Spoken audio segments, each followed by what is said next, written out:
"Do not embarrass me tonight," my sister hissed, sliding a heavy leather folder across the white tablecloth. "Mark's father is a federal judge. Pay this and leave before they get here. I cannot have you ruining my engagement dinner looking like a cheap government desk clerk." I stared at the receipt for $3,200. Then I looked at my sister, who had no idea that the federal judge she was trying so desperately to impress was actually my biggest fan. "My name is Naomi, 34 years old, and I am a state superior court judge. But to my toxic image-obsessed family, I am just the disappointment who works a boring government job." Before I tell you how this dinner ended with shattered glass and a pale, terrified groom, let me know where you are watching from in the comments. Hit like and subscribe if you have ever had to sit quietly while your family underestimated exactly who you are and what you can do. The chandeliers at the Michelin-starred restaurant cast a golden glow over our private dining room, but the atmosphere at our table was freezing cold. It was supposed to be a joyous occasion. My younger sister Brittany was officially introducing her fiancé, Mark Reynolds, to our parents. Mark sat at the head of the table wearing a custom-tailored suit that screamed private equity money. He was a wealthy African-American investment fund manager, or so he claimed, and my parents were absolutely blinded by his perceived status. My mother, Susan, leaned over her untouched plate of caviar. "Naomi, did you even bother to buy a new dress for tonight? You are wearing the same plain navy suit you wore to Thanksgiving." Mark's family comes from serious old money. His father is one of the most respected federal judges in the country. You could at least try to look like you belong in this tax bracket. My father Richard swirled his expensive scotch and nodded in firm agreement. "Your mother is right. Brittany is marrying into an elite family. You shuffling in here looking like a tired public defender reflects poorly on all of us. We told you to stay home, but since you insisted on showing up and drinking the expensive wine, the least you can do is handle the bill before his parents arrive." 4 sets of eyes glared back at me with absolute contempt. My own parents and my younger sister were treating me like an unwanted servant. I picked up the leather folder and examined the itemized receipt. The total was exactly $3,250. They had ordered vintage champagne, imported truffles, and Wagyu beef long before I even arrived at the restaurant. Now they expected me to empty my savings to fund their pathetic illusion of wealth. "I am not paying for a dinner I was not invited to eat," I said, my voice completely calm and steady. I placed the leather folder back in the exact center of the table. Brittany slammed her manicured hand down, rattling the crystal water glasses. "Are you kidding me right now? Mark's parents will be here any second. You are going to make us look like cheap beggars. This is exactly why you are single and miserable, Naomi. You have no ambition. You do paperwork at some local courthouse and drive a battered hybrid car. Mark manages millions of dollars before breakfast. Just put it on your credit card and go wait in your car." Mark finally spoke up, flashing a highly condescending smile. He leaned back in his chair, exuding the arrogant confidence of a man who thought he held all the cards. "Come on, Naomi. It is just a few grand. If you are struggling that much on a civil servant salary, I can always give you a loan from one of my offshore accounts, but I charge 20% interest." He chuckled darkly, and my parents laughed loudly along with him, thoroughly enjoying my public humiliation. "I do not need a loan, Mark," I replied, holding his gaze until his arrogant smile faltered just a fraction. "And I highly suggest you are careful about mentioning unregistered offshore accounts in front of a court official. The IRS tends to frown upon that kind of casual bragging." "Oh, please," my mother scoffed, rolling her eyes in dramatic disgust. "You are a glorified secretary, Naomi. Stop acting like you have any real legal authority. Now pay the bill and get out of our sight. The Reynolds family is walking through the door right now, and I absolutely refuse to let your pathetic presence ruin this powerful alliance." I turned my head toward the grand entrance of the private dining room. The maitre d' pulled back the heavy velvet curtains. I did not reach for my purse. I did not stand up to leave. Instead, I smoothed the lapel of my navy suit, sat back in my chair, and waited for the show to begin. The host pulled back the velvet curtains. A tall, distinguished African-American man walked into the room, commanding the space. He wore a perfectly tailored charcoal suit, his silver hair neatly cropped. He possessed the kind of quiet, imposing authority that never required raising his voice. This was Federal Judge David Reynolds. Beside him walked his wife in an elegant emerald gown. They moved with total confidence. My parents immediately sprang to their feet, practically knocking over their water glasses. My mother frantically smoothed her hair while my father aggressively extended his hand across the table. Brittany stood up so fast she bumped the table, clutching her wine glass. Mark stood up as well, buttoning his jacket. Judge Reynolds. What an absolute honor, my father boomed, his voice dripping with forced enthusiasm.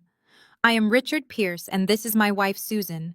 We are thrilled our families are coming together tonight. Judge Reynolds paused. He gave them a polite nod, his eyes scanning the room. He ignored my father's outstretched hand. Instead, his gaze moved past the Wagyu beef, past Mark, and landed squarely on me. I remained calmly seated in my plain navy suit. A genuine warm smile broke across his stern face, completely changing his demeanor. He bypassed my parents, completely walking straight down the length of the table toward my end. He extended his large hand not to Richard, not to Susan, and not to Brittany, but directly to me. Your Honor. Judge Reynolds said, his deep, resonant voice carrying clearly across the suddenly dead, silent room. It is incredibly good to see you again.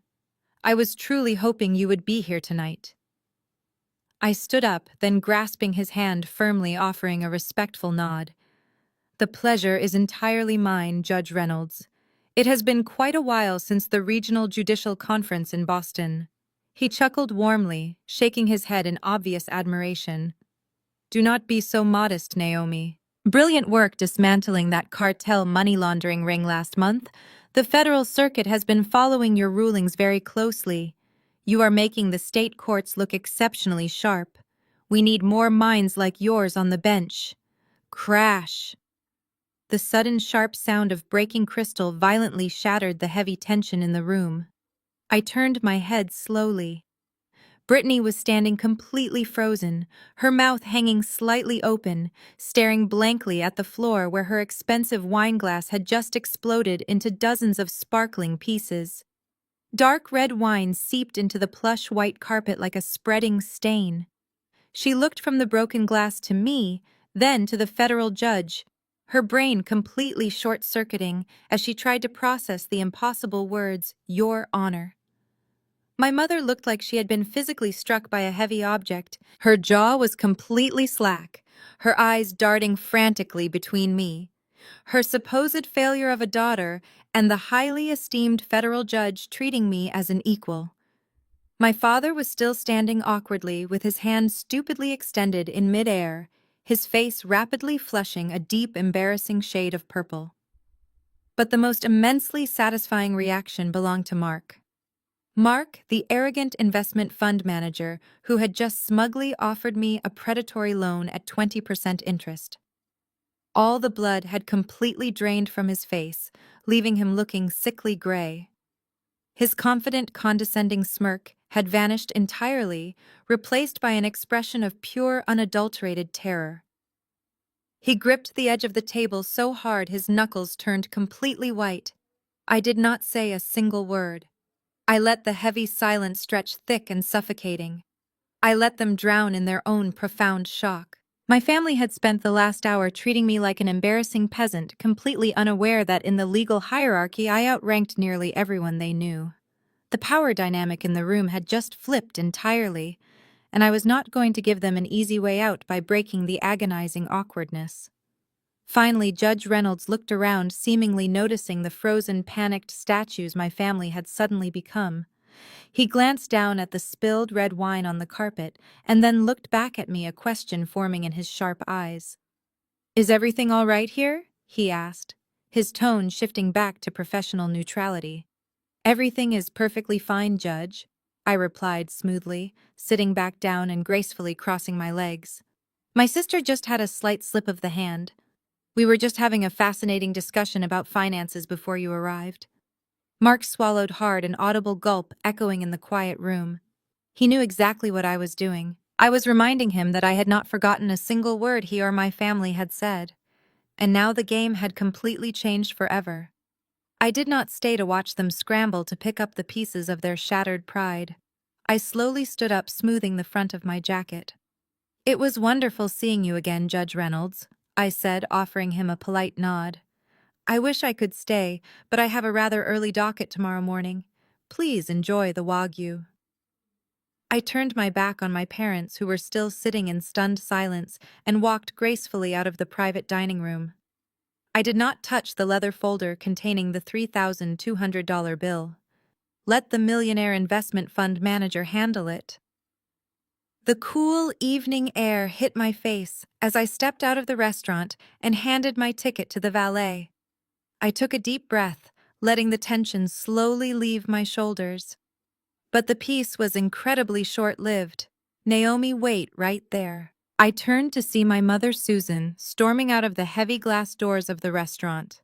Her face was contorted in absolute rage, her heels clicking aggressively against the pavement.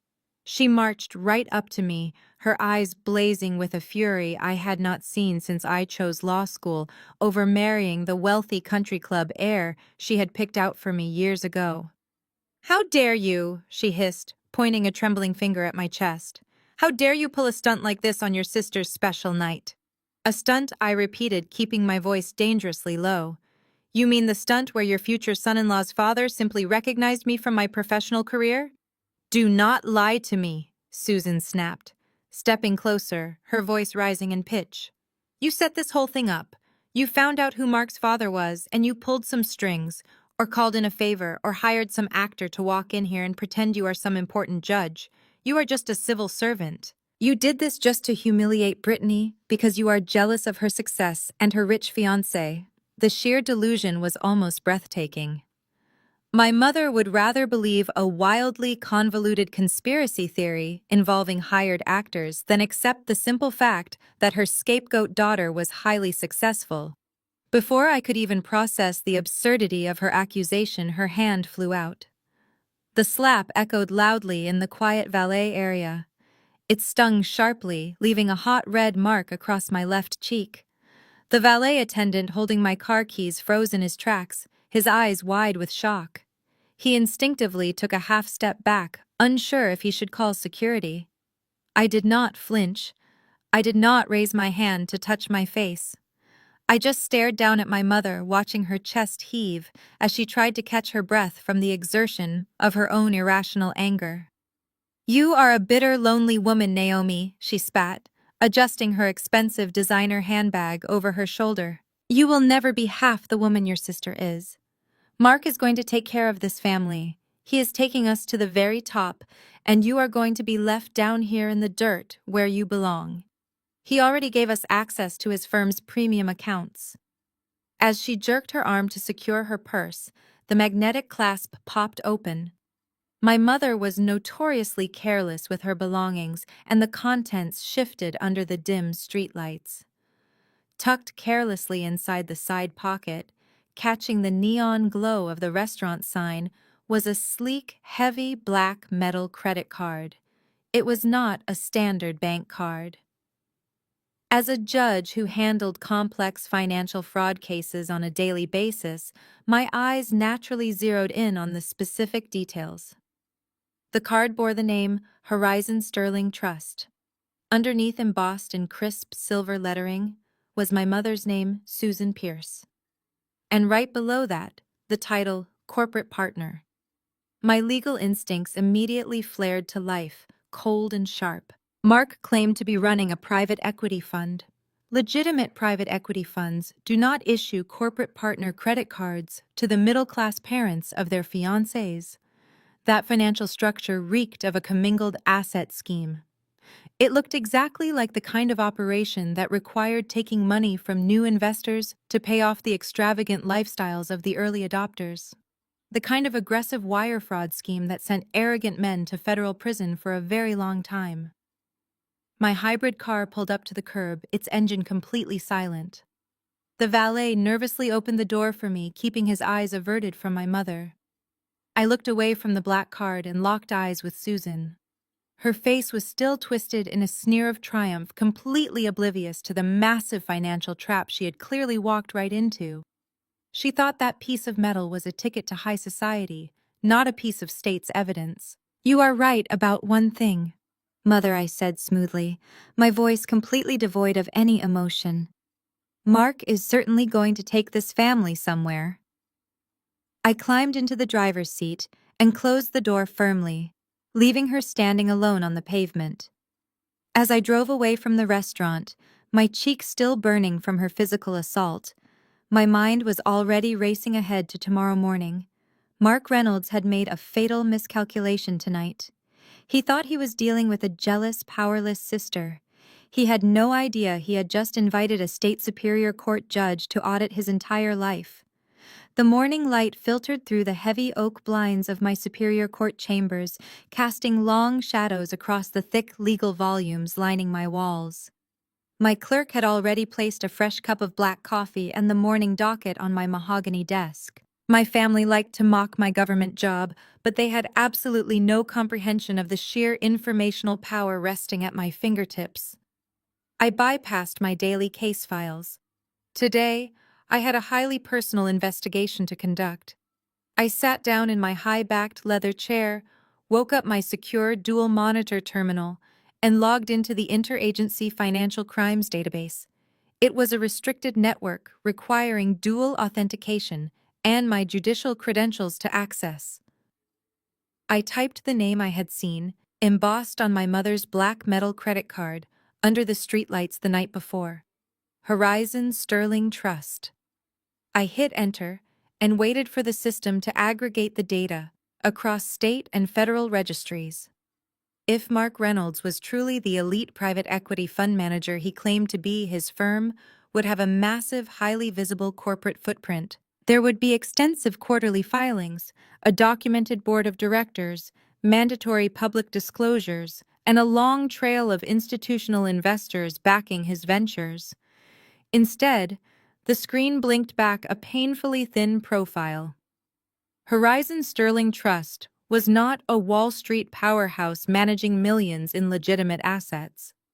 It was a simple, limited liability company registered in Delaware exactly 8 months ago. The principal business address was not a gleaming corporate skyscraper in Manhattan or a sleek executive office park in Boston. It was a commercial mail forwarding drop box located in a dilapidated strip mall in Wilmington. My pulse quickened slightly as the jagged pieces of the puzzle began snapping into place. I opened a second secure window and connected directly to the Securities and Exchange Commission database.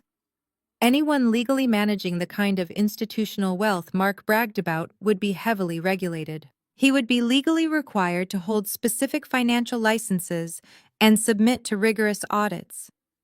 I ran a targeted search for Mark Reynolds and his firm. The result was instantaneous and chilling. 0 records found. Mark held no active securities licenses anywhere in the United States. Horizon Sterling Trust had never filed a Form ADV. They had absolutely no SEC clearance to manage private equity, solicit capital investments, or issue corporate credit lines to anyone. It was a classic textbook shell company, a financial ghost ship designed entirely to take massive amounts of money in and move it rapidly out before anyone realized the vault was completely empty. I leaned back in my chair, the cold reality of the situation settling over me. My parents had handed over their money to a phantom entity. The black corporate credit card my mother was proudly flashing around was nothing more than a prop. Mark was likely funding that credit line using capital stolen from newer investors, creating an illusion of extreme wealth and exclusivity to keep his victims completely hooked. It was the fundamental mechanics of a Ponzi scheme. But how was Mark pulling this off so smoothly? How was a man with 0 financial credentials convincing wealthy investors and my incredibly greedy, status-obsessed parents to blindly hand over their life savings? The answer hit me with the force of a physical blow. His father. Mark was aggressively weaponizing the pristine, untouchable reputation of federal judge David Reynolds. No one asks for audited financials or SEC registration numbers when the fund manager is the only son of a sitting federal judge. People assume the rigorous due diligence has already been done by proxy. They trust the powerful family name.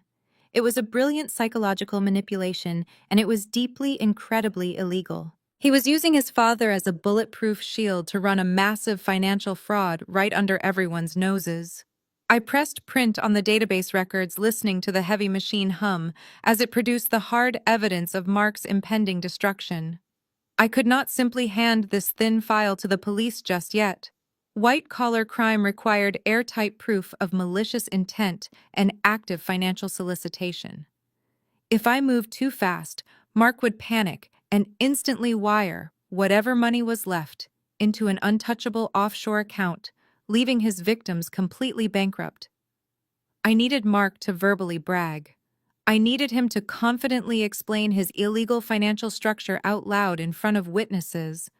Fortunately, my family was hosting a lavish backyard barbecue this coming weekend to celebrate the engagement. It would be the perfect relaxed environment to trap an arrogant narcissist. I placed the freshly printed SEC documents into a red confidential file folder and locked it securely in the bottom drawer of my desk. Mark thought he was marrying into a gullible family he could easily bleed dry. He was about to learn a very hard lesson about the justice system. The opportunity to deliver that lesson arrived sooner than I expected. That Saturday, my parents hosted an extravagant engagement barbecue at their house in the upscale suburbs. When I pulled my quiet hybrid car onto our childhood street, I found the driveway completely blocked.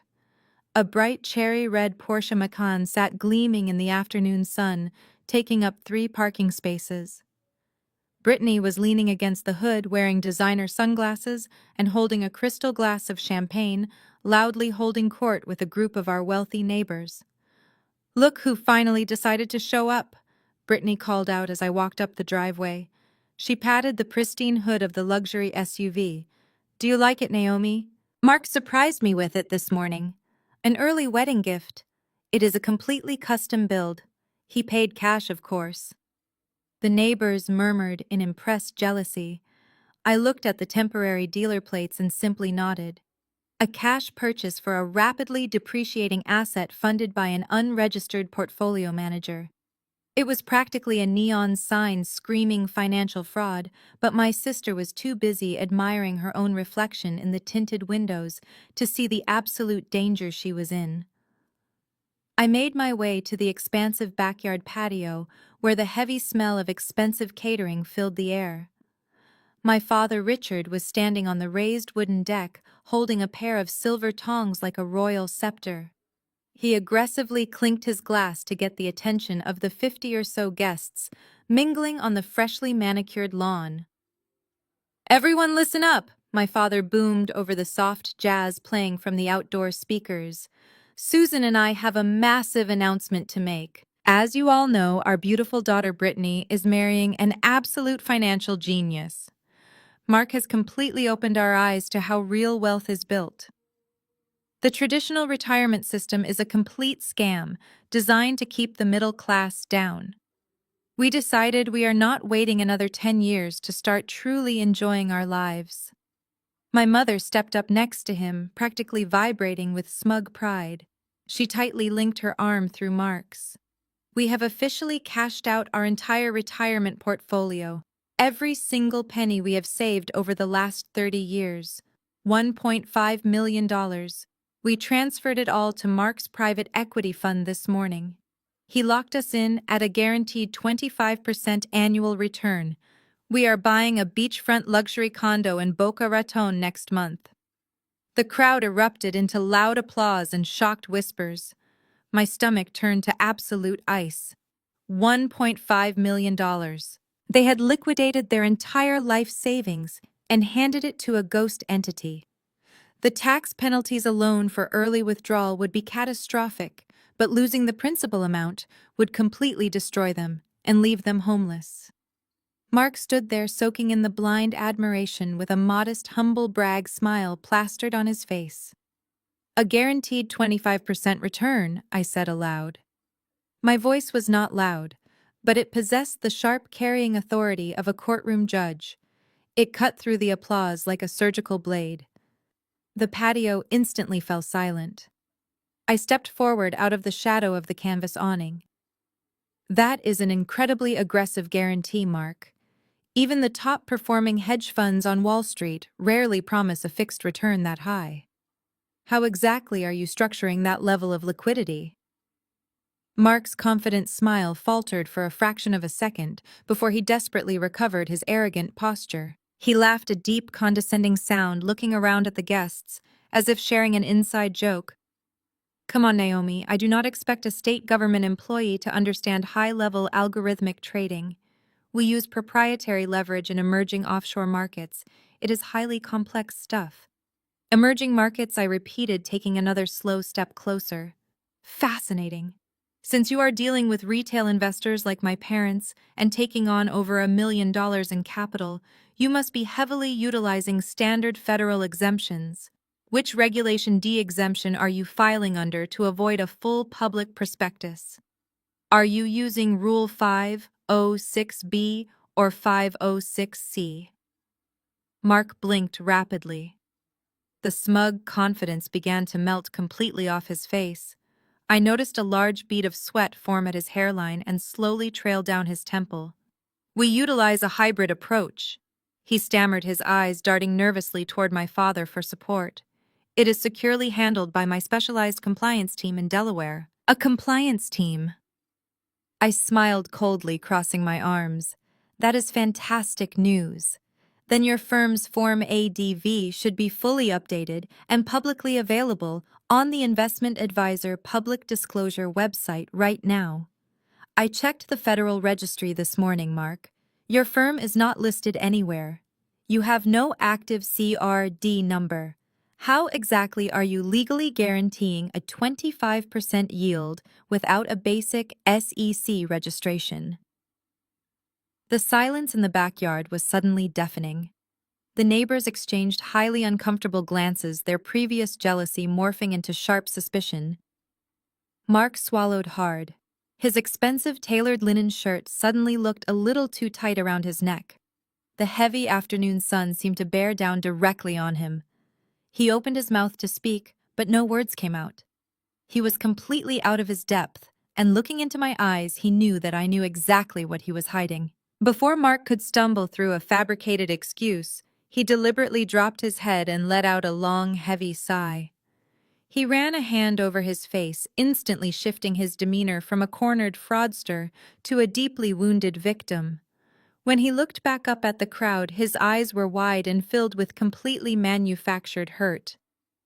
I came here today to celebrate with my new family, Mark said, his voice trembling just enough to sound genuine to the untrained ear. I wanted to share the massive financial blessings I have worked so hard to build over the years.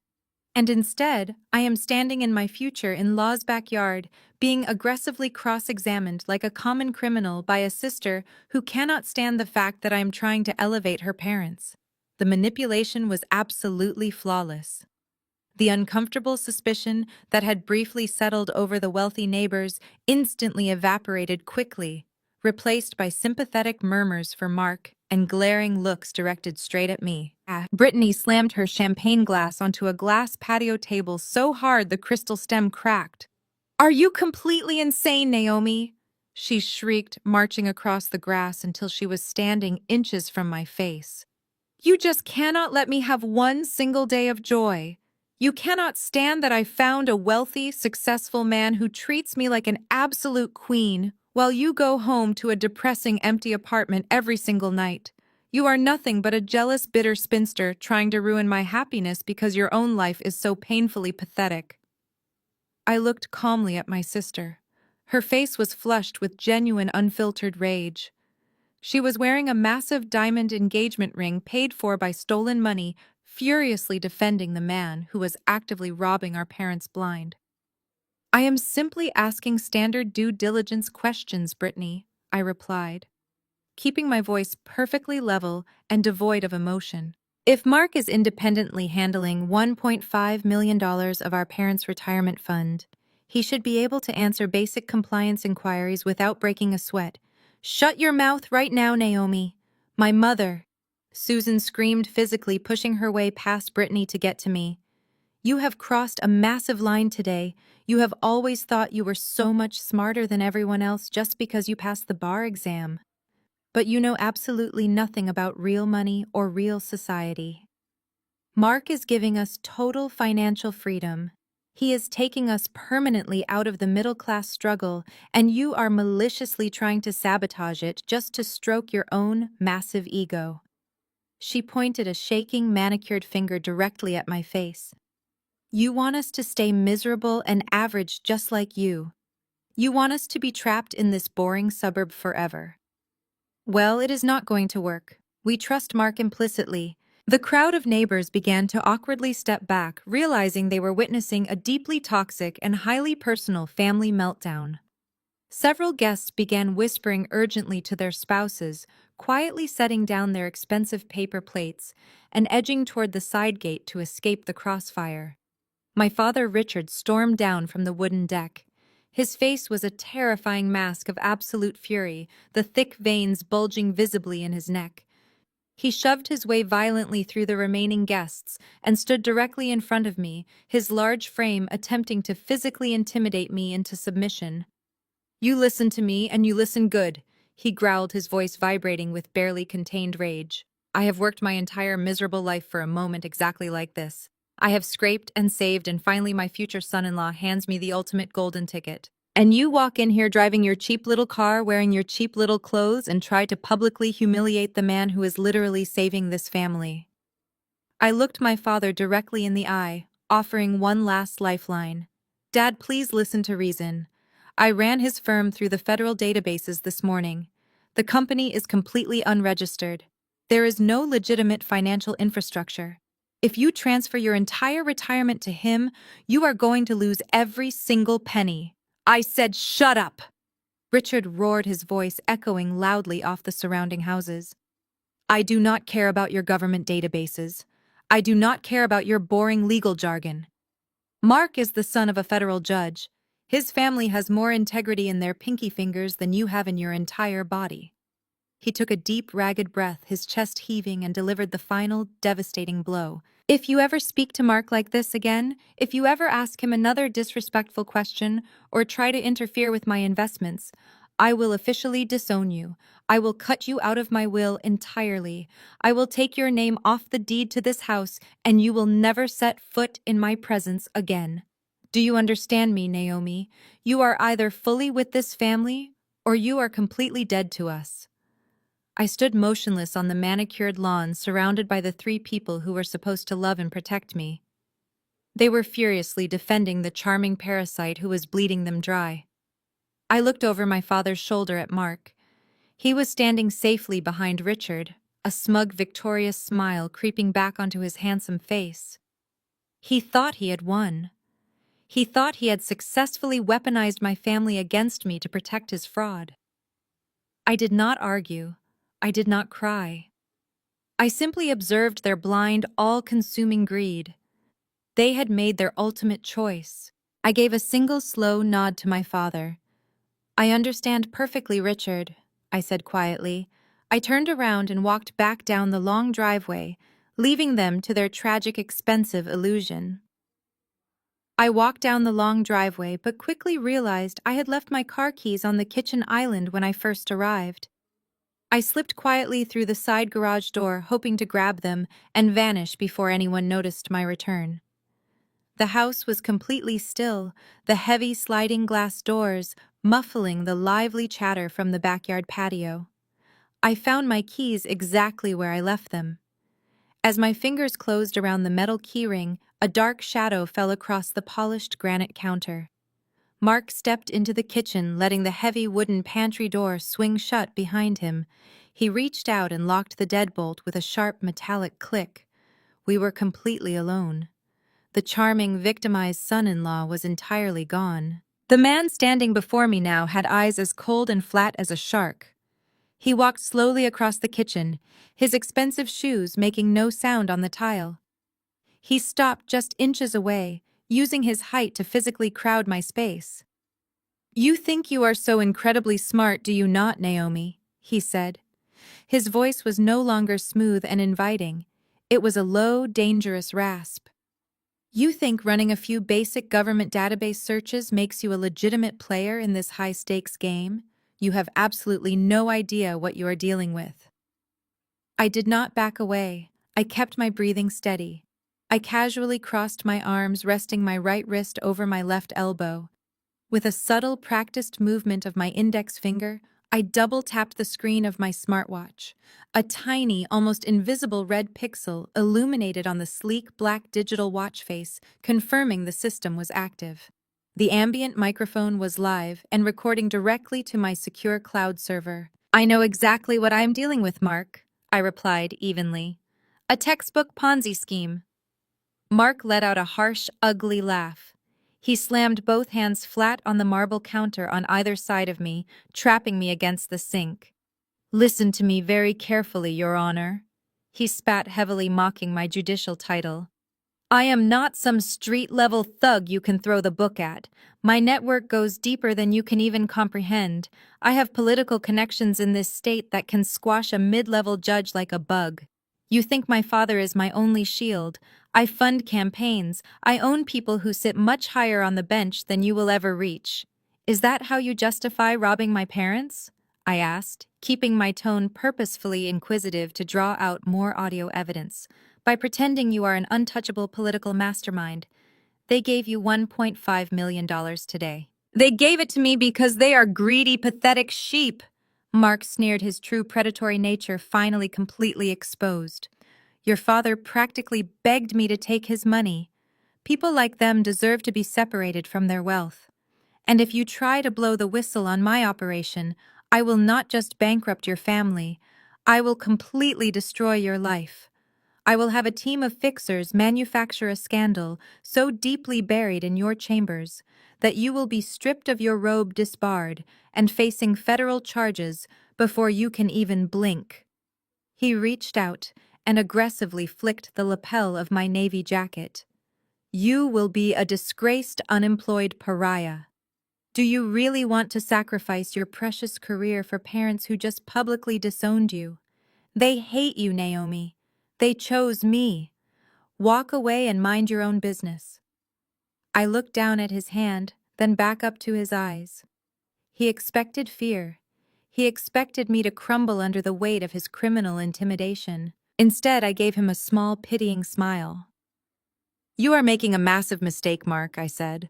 "You think you are the smartest person in the room because you have managed to con a few desperate suburbanites. But threatening a sitting judge with manufactured federal charges and political blackmail is a felony offense. And you are standing in my jurisdiction." Mark leaned in closer, his breath hot against my face. "Prove it. It is your word against mine. And who are they going to believe? The beloved, successful son of a federal judge, or the bitter spinster sister who just got thrown out of her own family home?" He stepped back, unlocking the pantry door. He quickly adjusted the collar of his linen shirt, instantly putting the charming, harmless facade back on. "Drive safely, Naomi. I would hate for something terrible to happen to you on the way home." He walked out to the patio, immediately greeting a passing guest with a booming fake laugh. I stood in the kitchen for a moment, letting the silence return. I looked down at my wrist and tapped the screen once. The recording stopped. The high-definition audio file was safely encrypted and uploaded to my private server within seconds. Mark thought he had me backed into a corner. He had no idea he had just handed me a golden ticket to bypass the civil courts and take him straight to a criminal prosecutor. I grabbed my keys and walked out the front door, ready to burn his empire to the ground. 2 days after the barbecue confrontation, my phone buzzed with an aggressive text message from my mother. She demanded my immediate presence at an exclusive bridal boutique downtown. My father had officially threatened to disown me, yet here they were treating me like an unpaid personal assistant. As a sitting judge, my initial instinct was to block her number entirely. But as a woman meticulously building an airtight federal fraud case against Mark, I knew keeping my enemies incredibly close was the smartest strategy. I needed to document exactly how fast they were burning through their non-existent wealth. I arrived at the boutique during my lunch recess. The air inside smelled of imported white roses and aggressive elitism. Brittany was already parading around the showroom floor in a massive explosion of French lace and silk tulle. My mother sat on a velvet sofa sipping complimentary champagne. The moment I walked through the glass doors, my mother shoved 4 heavy designer shopping bags into my arms. "Hold these, Naomi," she ordered without even looking up at me. "And stand out of the way. You are blocking the mirrors." I stood in the corner holding the bags, watching the pathetic display of manufactured wealth. Brittany twirled in front of the floor-to-ceiling mirrors, admiring her own reflection. "This is the one," she declared loudly, ensuring every other bride in the store heard her. "It makes me look like absolute royalty. Mark is going to lose his mind when he sees me in this." The boutique manager, a woman with perfectly stiff posture, smiled a highly practiced retail smile. "It is a stunning choice, Miss Pierce. The custom alterations bring the final total to exactly $40,000. Shall we proceed to the register?" $40,000 for a single dress. My parents had liquidated their entire retirement fund to invest in a Ponzi scheme, and they were actively hemorrhaging whatever liquid cash they had left on an illusion. I followed them to the marble checkout counter, maintaining my silent observation. My mother confidently unclasped her designer purse and pulled out a heavy platinum credit card. She slammed it onto the marble surface with an arrogant flick of her wrist. "Put it all on this one," she instructed. The manager swiped the heavy card through the terminal. The machine processed for a few agonizing seconds before emitting a sharp, harsh beep. A glaring red message flashed across the digital screen. "Declined." The manager cleared her throat, her professional smile slipping just a fraction. "I am so sorry, Mrs. Pierce. It seems the card has been declined. Perhaps there is a daily spending limit we need to authorize." "That is completely impossible." My mother snapped her face, flushing an angry shade of red. "Run it again. The machine must be broken. We just opened this account specifically to cover the miscellaneous wedding expenses until Mark pays out our first quarter dividends. The credit limit is $50,000. I demand you run it again right now." The manager nervously swiped the card a second time. The machine beeped aggressively again. "Declined. Please contact the card issuer." "I am terribly sorry, ma'am," the manager said, her voice dropping to a discreet whisper. "The system is showing a hard fraud lock. The bank requires immediate phone verification from the primary account holder to release the funds." "I am the account holder," my mother yelled, completely abandoning any pretense of high society grace. "Give me the phone. I will scream at whatever incompetent bank teller put a hold on my account." The manager looked at her computer screen, her brow furrowing in deep confusion. "Ma'am, the name on the physical card says Susan Pierce, but the primary social security number tied to this specific line of credit does not match your date of birth. The primary account holder listed here is a Naomi Pierce." The entire boutique went dead silent. The faint sound of classical music playing over the speakers suddenly felt incredibly loud. Brittany froze her hands, gripping the delicate lace of her $40,000 dress. My mother turned completely pale, the angry flush draining from her face in an instant. She slowly turned her head to look at me standing by the doorway, still holding her heavy shopping bags. The heavy bags slipped from my fingers, hitting the polished hardwood floor with a loud thud. The puzzle pieces violently slammed together in my mind. The sudden approval for a massive $50,000 credit line, their careless spending, the fact that my parents had terrible credit histories, due to decades of living way beyond their means. My credit score was a flawless 810. I had spent 15 years meticulously managing my finances to qualify for the strictest security clearances required for my judicial appointments.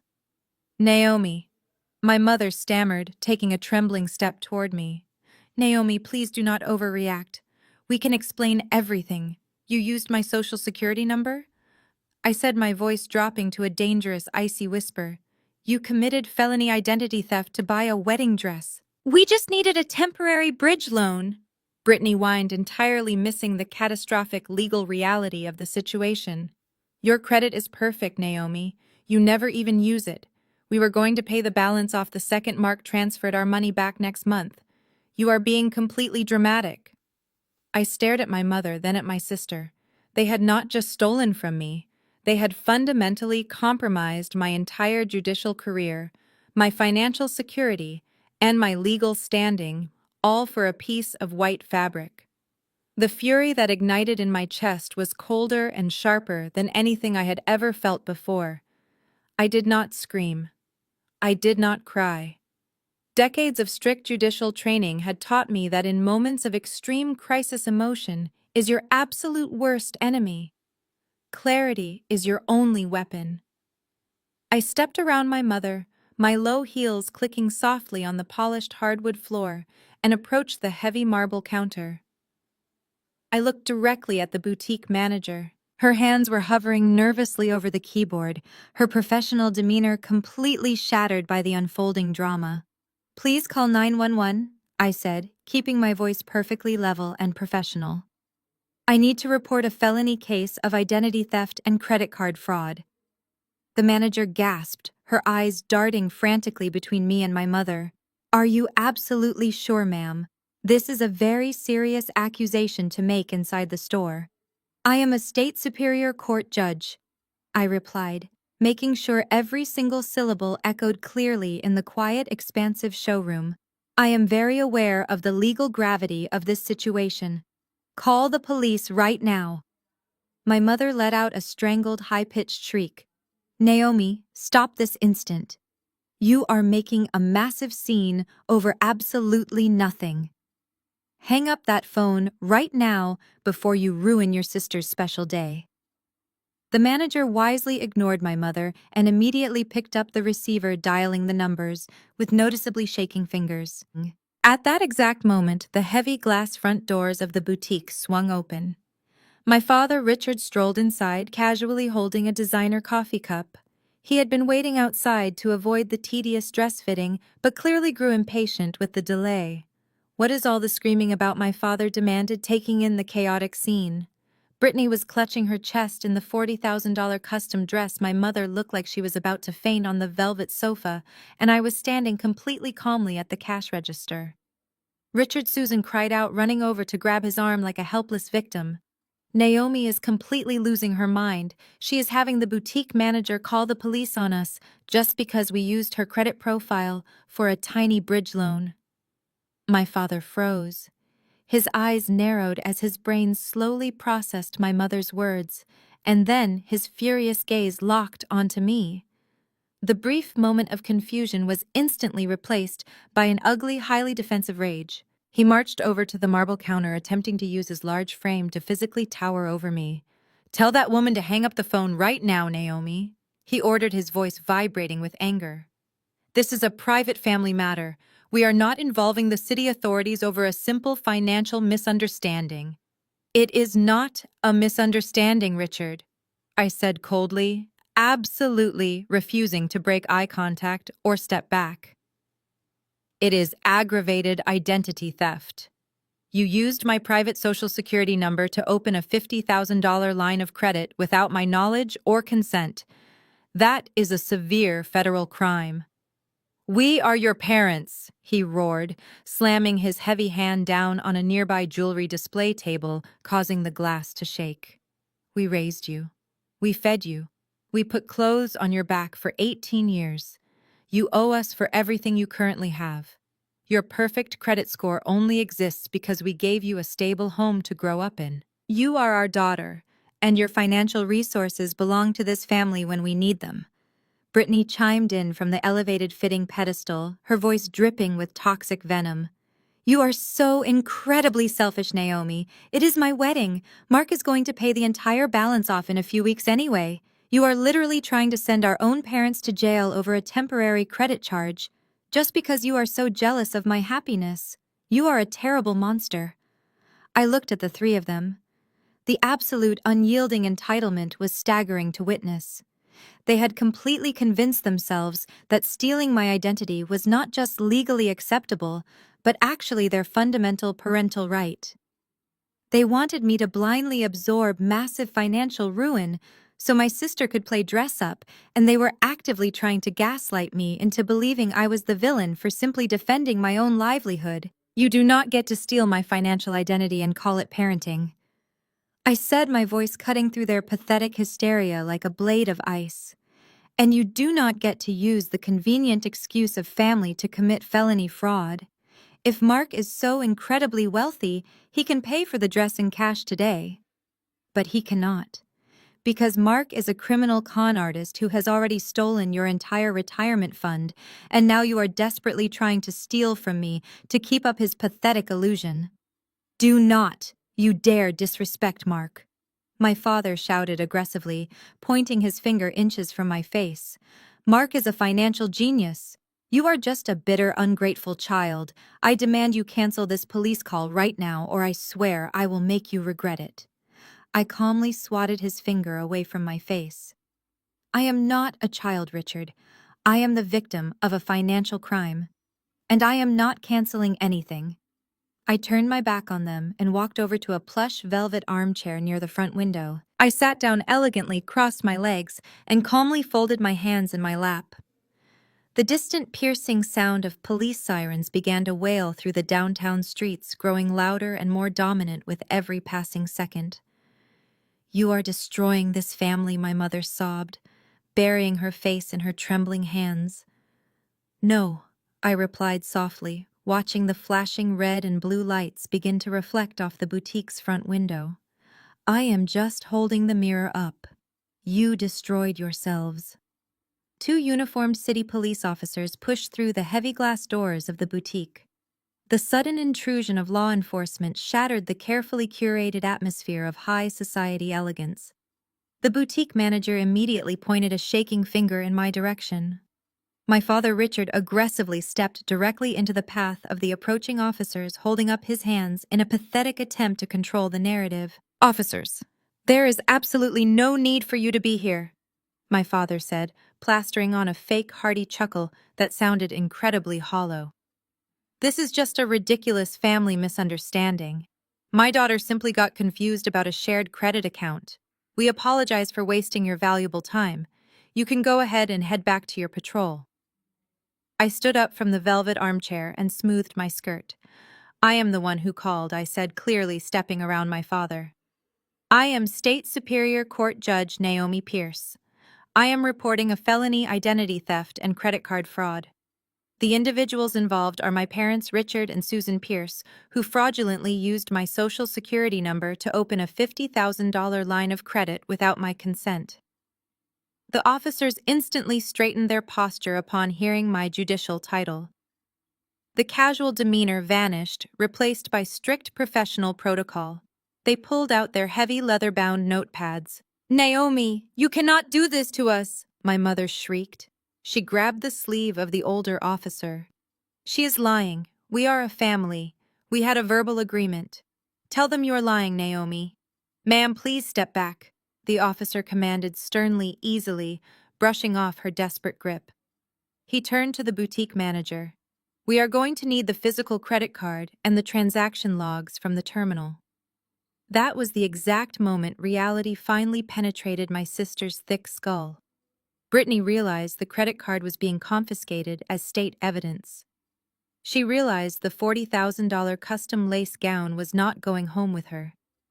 And she realized she was being publicly humiliated in front of an audience of extremely wealthy shoppers who had stopped browsing to watch the spectacular train wreck unfolding before them.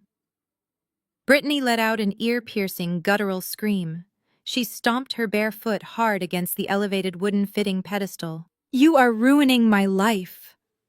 Brittany roared at the top of her lungs, completely oblivious to how insane she looked thrashing around in a massive bridal gown. She grabbed handfuls of the expensive silk tulle and aggressively shook the fabric. "This is my dream wedding. Mark is giving me the life I deserve, and you are destroying it because you are a miserable, jealous, pathetic loser. You want to see me fail so badly. I hate you. I absolutely hate you. The crowd of wealthy onlookers gathered outside the glass storefront began whispering frantically to each other. Several women pulled out their smartphones and started recording the meltdown. Brittany was putting on a free, highly entertaining show for the entire downtown shopping district. Miss, calm down immediately, or I will have to ask you to step outside, the younger officer warned, placing a hand firmly on his radio. My sister dropped to her knees on the pedestal, sobbing hysterically and ruining the delicate lace hem of the dress. My mother rushed to her side, wrapping her arms around her golden child and glaring at me with pure, unfiltered hatred. The officers quickly finished taking my formal statement and secured the fraudulent credit card in a plastic evidence bag. They informed my parents that a financial crimes detective would be contacting them shortly and advised them not to leave the state. My father stood in the center of the showroom, his chest heaving with heavy, labored breaths. His face was a dark, dangerous shade of purple. He looked at the police officers, then at the crowd of people filming us through the window, and finally, his gaze locked onto me. The sheer venom in his eyes was staggering. "You are no daughter of mine," Richard said, his voice dropping to a terrifying, deadly calm that echoed through the silent boutique. "Hear me right now, Naomi. You are completely dead to us. I do not ever want to see your face again. Do not come to our house. Do not attend the wedding. You are officially disowned. You are nothing but a traitor to your own blood." I looked at the man who had spent my entire life making me feel completely invisible. He was finally seeing me now, and he absolutely hated the reflection of his own crimes staring back at him. "The feeling is mutual." "Richard," I replied simply. I turned my back on the pathetic scene. I walked past the police officers, past the trembling boutique manager, and pushed open the heavy glass doors. I stepped out into the bright afternoon sunlight, ignoring the stares of the whispering crowd. I did not look back. I walked steadily down the busy street toward my car. My family had just officially severed our toxic ties to protect a criminal. The emotional baggage was finally gone. Now the real legal war against Mark Reynolds had officially begun. I drove straight from the downtown shopping district to the main administrative branch of my bank. My primary objective was incredibly simple. I needed to place a hard, impenetrable freeze on my entire credit profile to prevent my parents from doing any further financial damage. The drive took roughly 20 minutes, but my mind was operating at absolute lightning speed, meticulously building a mental case file against the people who raised me. When I walked into the sleek, quiet lobby of the financial institution, I completely bypassed the standard teller lines. I presented my identification to the front desk and requested an immediate closed-door meeting with the senior branch manager, Mr. Henderson. I had known him for several years, ever since I presided over a highly complex civil litigation case involving regional banking regulations. He immediately ushered me into his private glass-walled office, instantly recognizing the severe, unyielding expression on my face. I sat down in the leather chair across from his heavy oak desk and explained the identity theft incident at the bridal boutique. I kept my explanations strictly factual, devoid of any family emotion. Mr. Henderson nodded gravely, his fingers flying across his keyboard as he navigated the bank's highly secure internal systems. He immediately initiated a comprehensive lockdown on my social security number, flagging my profile for extreme fraud monitoring. But as he reviewed the newly refreshed data on his screen, his professional demeanor abruptly shifted. The reassuring smile faded from his face, replaced by a look of deep, genuine alarm. He stopped typing completely. He took off his reading glasses, polished them slowly with a microfiber cloth, and looked across the desk at me. "Your Honor," Mr. Henderson said softly, his voice tight with sudden anxiety. "The fraudulent credit card opened this morning is certainly a major problem, but I am looking at something far more concerning on your secured profile. Are you fully aware of the recent massive equity withdrawal on the residential property in Fairfield?" My blood ran completely cold. The Fairfield house, the sprawling brick colonial where I grew up. My grandmother had been a remarkably shrewd woman who saw right through my parents' reckless spending habits and insatiable need for high society status. When she passed away, she deliberately left the house to my parents and me jointly. Her ironclad will specifically stipulated that no loans, liens, or second mortgages could ever be taken out against the property without my explicit legal consent. She did it intentionally to protect my future inheritance from their chronic financial incompetence. What equity withdrawal, Mr. Henderson? I asked, keeping my voice terrifyingly calm, despite the adrenaline surging through my veins. He slowly turned his heavy computer monitor toward me. A $1 million cash-out refinance was legally approved and fully funded exactly 3 days ago, he explained, pointing to a highlighted row of digital data. The entire sum was cleared and immediately wire transferred out of the bank to an external corporate account registered under the name Horizon Sterling Trust.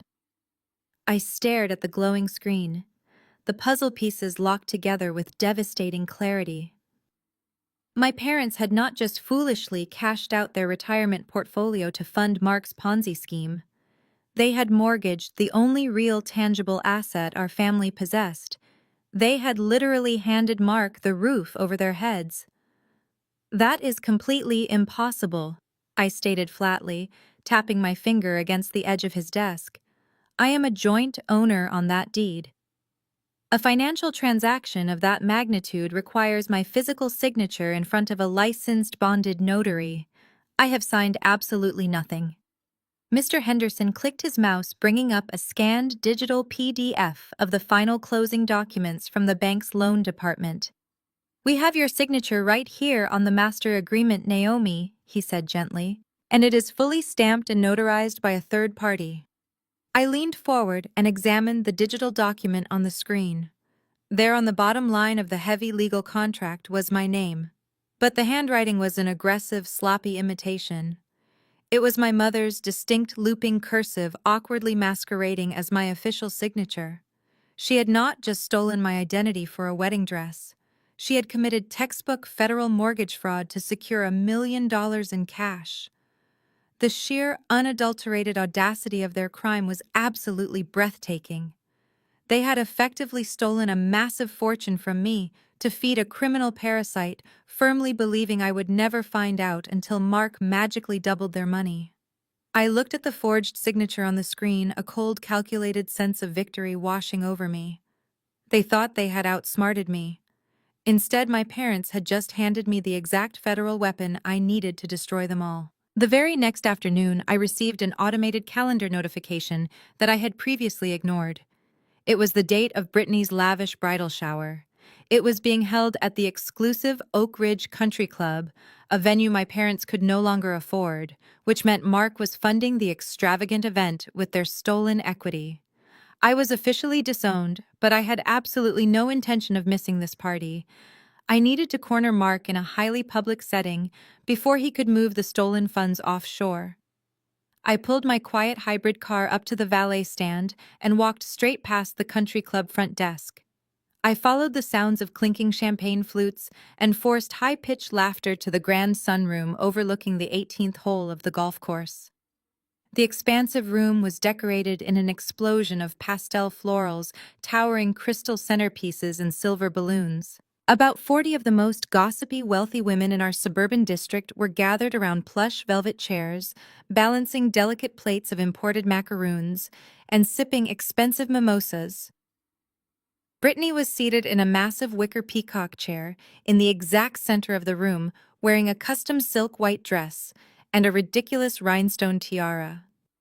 She was in the middle of opening a large silver-wrapped gift when she looked up and saw me standing perfectly still in the doorway.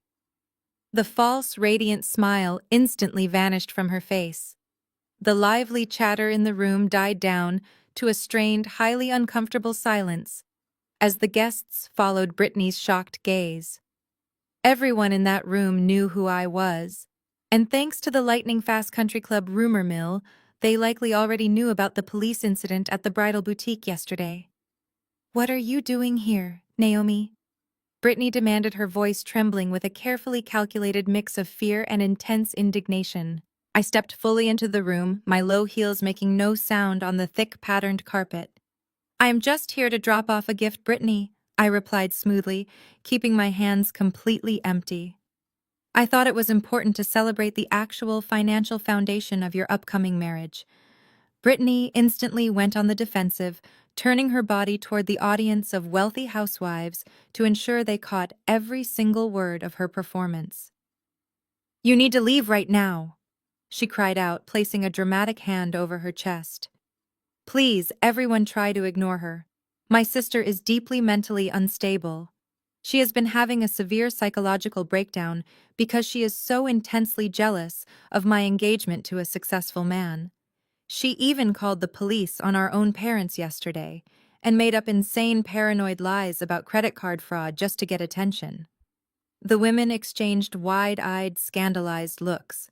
A few of them whispered excitedly behind their crystal champagne flutes. They were absolutely eating up the drama. Brittany was playing the tragic persecuted bride, flawlessly aggressively painting me as the bitter, deranged spinster sister who belonged in a locked psychiatric ward. I did not defend myself against the fabricated mental health accusations. I let her dig the hole deeper. "It is truly fascinating how quickly you learn to weaponize psychology to cover up federal mortgage fraud," I said, maintaining my icy, judicial composure. Before Brittany could launch into another hysterical shriek, the heavy mahogany doors behind me swung open. Mark walked into the sunroom. He was wearing a casual but impeccably tailored cashmere sweater, playing the role of the protective, incredibly wealthy patriarch rushing in to defend his fragile bride from a crazy relative. He completely ignored the staring guests and walked straight up to me. He did not look intimidated by my presence. In fact, he looked supremely confident, like a man who had already anticipated my move and solved the problem. "That is enough," Naomi Mark said, his voice deep and highly authoritative, deliberately designed to make him look like the only reasonable adult in the room. "We are not doing this here. You are embarrassing yourself and severely upsetting my fiancée on her special day." "I am not the one who forged $1 million mortgage," Mark Rene replied softly, ensuring only the people standing closest to us could hear the specific financial numbers. Mark let out a heavy, patronizing sigh.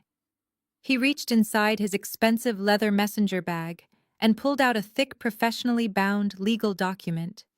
He pressed it firmly against my chest, forcing me to take it. I looked down at the crisp cover page. It was a comprehensive non-disclosure agreement, heavily drafted with ironclad financial penalty clauses. "I am a very generous man," Naomi Mark said, stepping incredibly close to me, his expensive cologne thick and overpowering. "I know you are upset about your parents' minor financial misstep regarding the house. But family takes care of family. I am willing to completely pay off that $1 million mortgage for you. I will clear the debt from your property today, but in exchange, you are going to drop the identity theft charges against your parents. You are going to stop running unauthorized background checks on my firm, and you are going to sign that agreement guaranteeing you will never speak about my private business affairs to anyone ever again." He crossed his arms, a smug, victorious smile playing on his lips. He thought he had successfully cornered me. He thought the promise of clearing a massive financial debt would force me to bow down and gratefully accept his hush money. He genuinely believed that my moral compass was just as cheap and easily manipulated as my parents'. He was standing there in front of 40 witnesses, waiting for me to eagerly grab a pen and sign my absolute silence away. I looked down at the thick stack of paper in my hands. The heavy cardstock felt significant, representing a desperate and expensive attempt to buy my absolute submission. The 40 wealthy women in the sunroom were completely silent, their mimosa glasses suspended in midair, their eyes darting rapidly between Mark and me. They could sense the intense hostility radiating off us, and they were utterly captivated by the unfolding drama.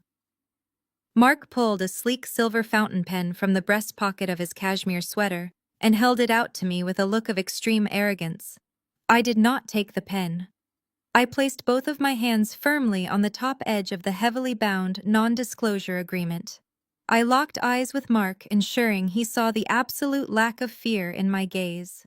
Then, with a single sharp motion, I tore the thick document straight down the middle. The loud, aggressive ripping sound of heavy paper echoed like a gunshot in the quiet sunroom. Mark's outstretched hand froze in midair. I deliberately stacked the two torn halves together and tore them again, exerting all my strength to rip through the dense legal binding. I let the shredded, ruined pieces of his expensive legal intimidation flutter out of my hands. The paper rained down onto the plush-patterned carpet, landing directly on his polished designer shoes. "You cannot buy your way out of federal prison," Mark White said. My voice was no longer a quiet whisper. I projected my words using the exact same clear, commanding tone I used when delivering a severe verdict from the bench. "I want to publicly congratulate you on your absolute mastery of wire fraud and forged signatures. It takes a truly special kind of criminal coward to steal $1 million from the elderly parents of the woman you are about to marry." Pandemonium immediately broke out among the wealthy guests. The synchronized gasp from 40 women sounded like all the oxygen had been violently sucked from the room. The shocked silence instantly exploded into loud, frantic murmurs. I heard snippets of their panicked whispers carrying across the room. $1 million. Wire fraud. Did he steal from her parents? I could already see several women furiously typing on their smartphones, immediately broadcasting the massive scandal to the rest of the country club. Brittany began shrieking again, her voice cracking with hysteria. She demanded her friends stop listening to me screaming that I was an insane liar, but the damage was already permanently done. High society runs entirely on exclusive gossip and financial reputation, and I had just handed them the absolute scandal of the decade. Mark's pristine image as a wealthy, untouchable private equity manager was bleeding out on the country club floor. Mark's jaw clenched so tight I could visibly see the muscles jumping in his cheek. The charming protective fiancé facade completely melted away in an instant, leaving only the cornered, dangerous predator underneath. He took a sudden, aggressive step forward, closing the distance between us, until he was practically stepping on my toes. He leaned down, bringing his face dangerously close to my ear, so the panicked guests could not hear his next words. "You think you just won something here, Naomi?" Mark hissed, his breath hot and ragged against the side of my face. "You think tearing up a piece of paper magically gives you the upper hand? You have absolutely no proof that I had anything to do with that fraudulent mortgage." I turned my head slightly, meeting his furious gaze from mere inches away. "I have a digital copy of the forged closing documents," I replied quietly. "And I have the transfer logs showing exactly where that $1 million went. It went directly into your unregistered shell company." Mark sneered, a dark, incredibly ugly smile stretching across his face. He let out a low, terrifying chuckle that made my skin crawl. "You really are naive for a judge. Did you even bother to look at the name of the regional bank manager who pushed that massive fraudulent loan through the underwriting department? The guy who officially approved the fake signatures and bypassed the mandatory notary requirements. His name is Desmond Reynolds. He is my first cousin." I maintained my icy composure, but my mind raced as I processed this new information. "We control the entire paper trail," Naomi, Mark whispered clearly, enjoying the devastating blow he thought he had just delivered. "Desmond already wiped the internal video security footage from the day your idiot parents came in to sign those papers. He permanently buried the compliance flags in the system. You have absolutely no physical proof tying me to the forgery. And if you try to drag my cousin into a courtroom, he will testify under oath that your parents explicitly confirmed your consent over the phone. We will easily frame your mother and father for the entire scheme, and I will walk away completely clean." I listened to his arrogant confession, meticulously cataloging every single detail. He was openly admitting to a massive financial conspiracy involving an active insider at a major financial institution. He genuinely thought this revelation would completely crush my spirit and force me to retreat in defeat. I took a deliberate step back, creating space between us. I looked down at the shredded pieces of the NDA scattered across the floor, then back up to his smug face. "You are right, Mark. I said softly, allowing a tiny knowing smile to finally touch my lips. The paper trail is incredibly messy, but the beautiful thing about federal investigations is that they do not just look at paper. They look at arrogance. I turned on my heel and walked purposefully toward the grand mahogany doors, leaving him to deal with 40 panicked socialites and a hysterical bride. Leaving the country club behind, I knew Mark would immediately accelerate his timeline. When a financial predator feels the heat of an impending investigation, their first instinct is to legally bind their victims before the entire house of cards collapses. 2 nights later, the official pre-nuptial dinner took place in a private mahogany-paneled room at a highly exclusive downtown steakhouse. I was officially disowned, but as a sitting judge, I possessed a very specific set of skills when it came to gathering information. A call to the restaurant general manager secured me a quiet spot standing outside the slightly ajar doors of their private dining room. Through the narrow opening, I had a perfect view of the execution chamber. Federal Judge David Reynolds sat at the head of the long table nursing a glass of sparkling water. He looked tired, but deeply dignified, projecting an aura of absolute integrity. He clearly believed this dinner was nothing more than a standard legal formality between two wealthy families. He had no idea his son was running a massive criminal enterprise.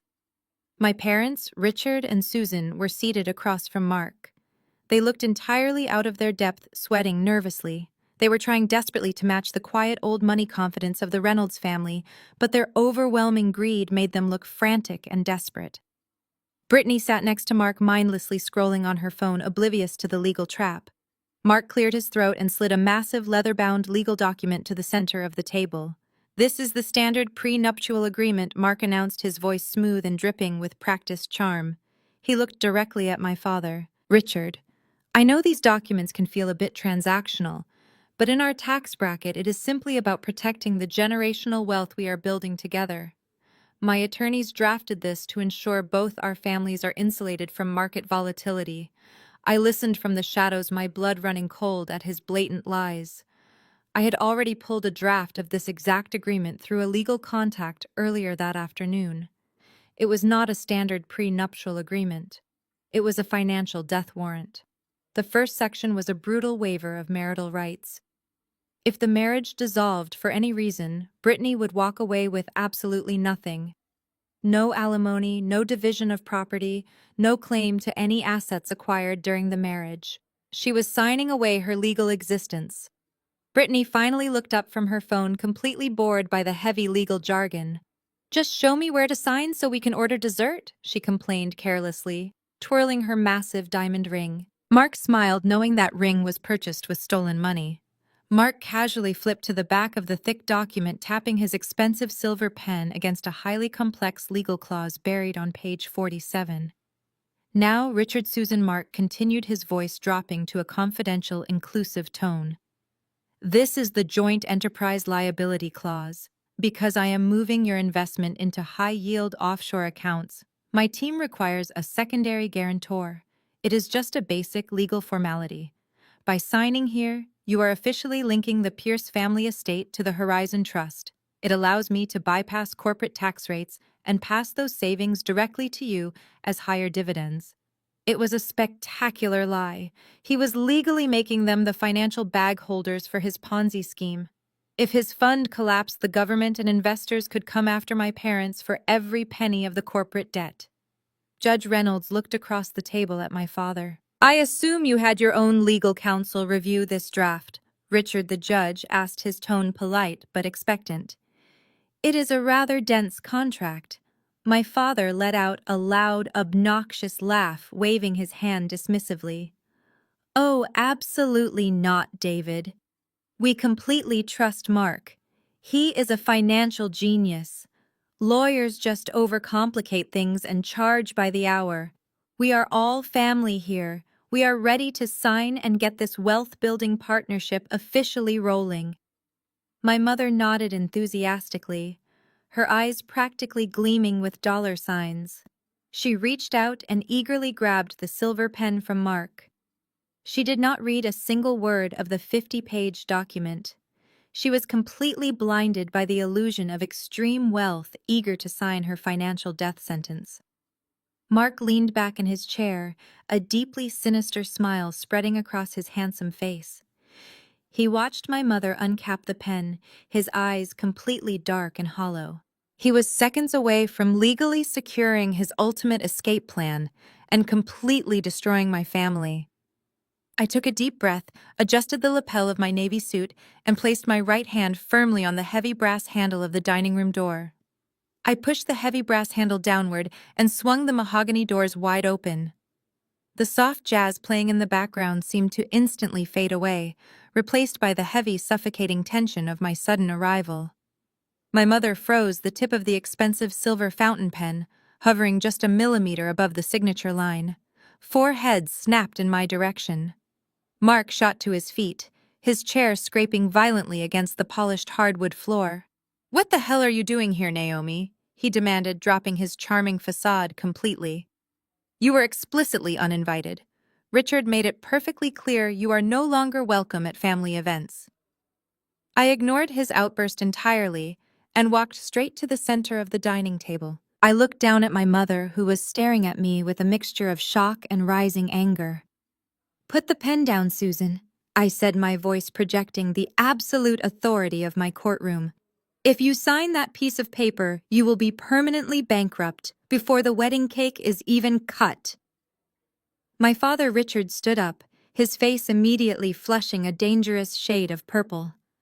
"Security!" he yelled toward the open doorway. "Get out of here right now, Naomi. You have completely lost your mind." I turned my attention away from my hysterical parents and looked directly at the head of the table. Judge Reynolds was watching me intently, his hands neatly folded resting on the white tablecloth. He did not look angry. He looked highly observant, his sharp eyes evaluating the sudden chaos. "Good evening, Your Honor," I said, offering him a respectful but firm nod. "I sincerely apologize for the unannounced intrusion, but since my parents decided to aggressively forego hiring a professional attorney to review a 50-page financial contract, I am stepping in as their unpaid legal counsel. It is a basic ethical requirement before executing any binding agreement of this magnitude, especially one involving immense offshore liabilities." Judge Reynolds slowly lowered his hands. He leaned back in his leather chair, his expression unreadable. "Proceed, Your Honor," he said quietly, waving a hand toward the document. "I always welcome a thorough legal review." Mark panicked. He lunged across the table, desperately trying to snatch the thick document away from my mother. "Dad, you cannot listen to her. She is incredibly bitter and trying to ruin the dinner because she is jealous." "Sit down," Judge Reynolds commanded. His voice did not raise in volume, but the sheer crushing authority in his tone made Mark instantly freeze and slowly sink back into his chair. I picked up the heavy leather-bound contract from the table. I did not need to search for the trap. I flipped directly to page 47 and placed it flat on the table, tapping my index finger against the dense paragraph of legal jargon. "Let us talk about this joint enterprise liability clause," I said, dissecting the contract line by line. "You just told my father this was a basic formality to bypass corporate tax rates. That is a fascinating interpretation of an unconditional guarantor indemnification clause." I turned to my father, who was still glaring at me, entirely oblivious to the bullet he was about to take. "Richard, this specific clause states that you and Susan are personally assuming all unsecured debt and future liabilities of Horizon Sterling Trust. It explicitly legally binds your personal estate to his corporate entity. It means Mark is not personally liable for a single penny of his own company losses. If his fund goes under, or if he is suddenly hit with massive federal restitution orders, his creditors can legally seize everything you own, your cars, your future Social Security checks, and any assets you have left. You are signing up to be his human financial shield." "That is an absolute lie," Mark shouted, sweat visibly beading on his forehead. "That is standard boilerplate language for family partnerships. You are deliberately twisting the legal context to scare them." "Boilerplate," Judge Reynolds repeated softly. The federal judge reached across the table and smoothly pulled the document from my hands. He retrieved a pair of reading glasses from his tailored suit jacket, placed them on his face, and began to read page 47. The silence in the private dining room was deafening. My parents held their breath, waiting for the prestigious judge to validate their golden child son-in-law and put me in my place. Instead, the color slowly drained from Judge Reynolds' face. The dignified, relaxed posture he held all evening completely vanished. His jaw tightened, and a dark, terrifying shadow crossed his eyes as he recognized the predatory legal trap his own son had constructed. As a man who had spent 40 years prosecuting and sentencing white-collar criminals, he knew exactly what a debt transfer fraud looked like. Mark Judge Reynolds said, his voice dropping to a dangerously low octave, "An unconditional guarantor clause is never standard in a prenuptial agreement. It is highly irregular and legally predatory. Why are you attempting to legally bind your future in laws to your private corporate debt?" "Dad, it is a specialized hedge strategy." Mark stammered, his confident demeanor entirely shattering under his father's intense scrutiny. "My compliance team in Delaware highly recommended it to insulate the trust from market shock." "The same compliance team that does not exist on the SEC registry," Mark Weinstein interjected smoothly, twisting the knife. "The same trust that has no active CRD number and operates out of a commercial mail drop box." Judge Reynolds slowly took off his reading glasses. He placed them on the table with a sharp, definitive click. He looked at his son, not as a proud father, but as a federal magistrate staring down a guilty defendant. Mark swallowed hard, violently tugging at his collar as the walls finally began to close in. The sharp click of the reading glasses hitting the table was immediately followed by a sound that made every single person in the room violently flinch. Judge David Reynolds brought his clenched fist down on the heavy mahogany table with a force that rattled the expensive crystal water glasses. "Explain yourself right now." Judge Reynolds barked, his voice echoing with decades of judicial authority. "And do not dare lie to me again, Mark. I want a complete, legally sound justification for why you are attempting to secretly transfer corporate debt onto the personal estate of your future in-laws. And I want to know exactly why this supposedly highly successful private equity firm is not registered with the Securities and Exchange Commission." Mark opened his mouth, but only a pathetic, high-pitched stammer came out. He looked desperately at my father. "Richard, please tell him. Tell him we discussed this and that. You fully understand the high-level risk mitigation strategy we are employing here." My father, ever the blind, greedy fool, eagerly leaned forward to defend the man actively robbing him. "Now hold on just a minute, David," my father said, trying to project a false sense of authority. "Mark has been completely transparent with us. He is moving our assets into aggressive growth sectors. You are completely overreacting to standard business practices just because my disgruntled daughter walked in here and threw a tantrum." Judge Reynolds did not even look at my father. He kept his furious, piercing gaze locked entirely on his son. "I am not speaking to you, Richard," he said, his tone chillingly dismissive. "I am speaking to the man who is actively leveraging my family name to legitimize a shadow corporation.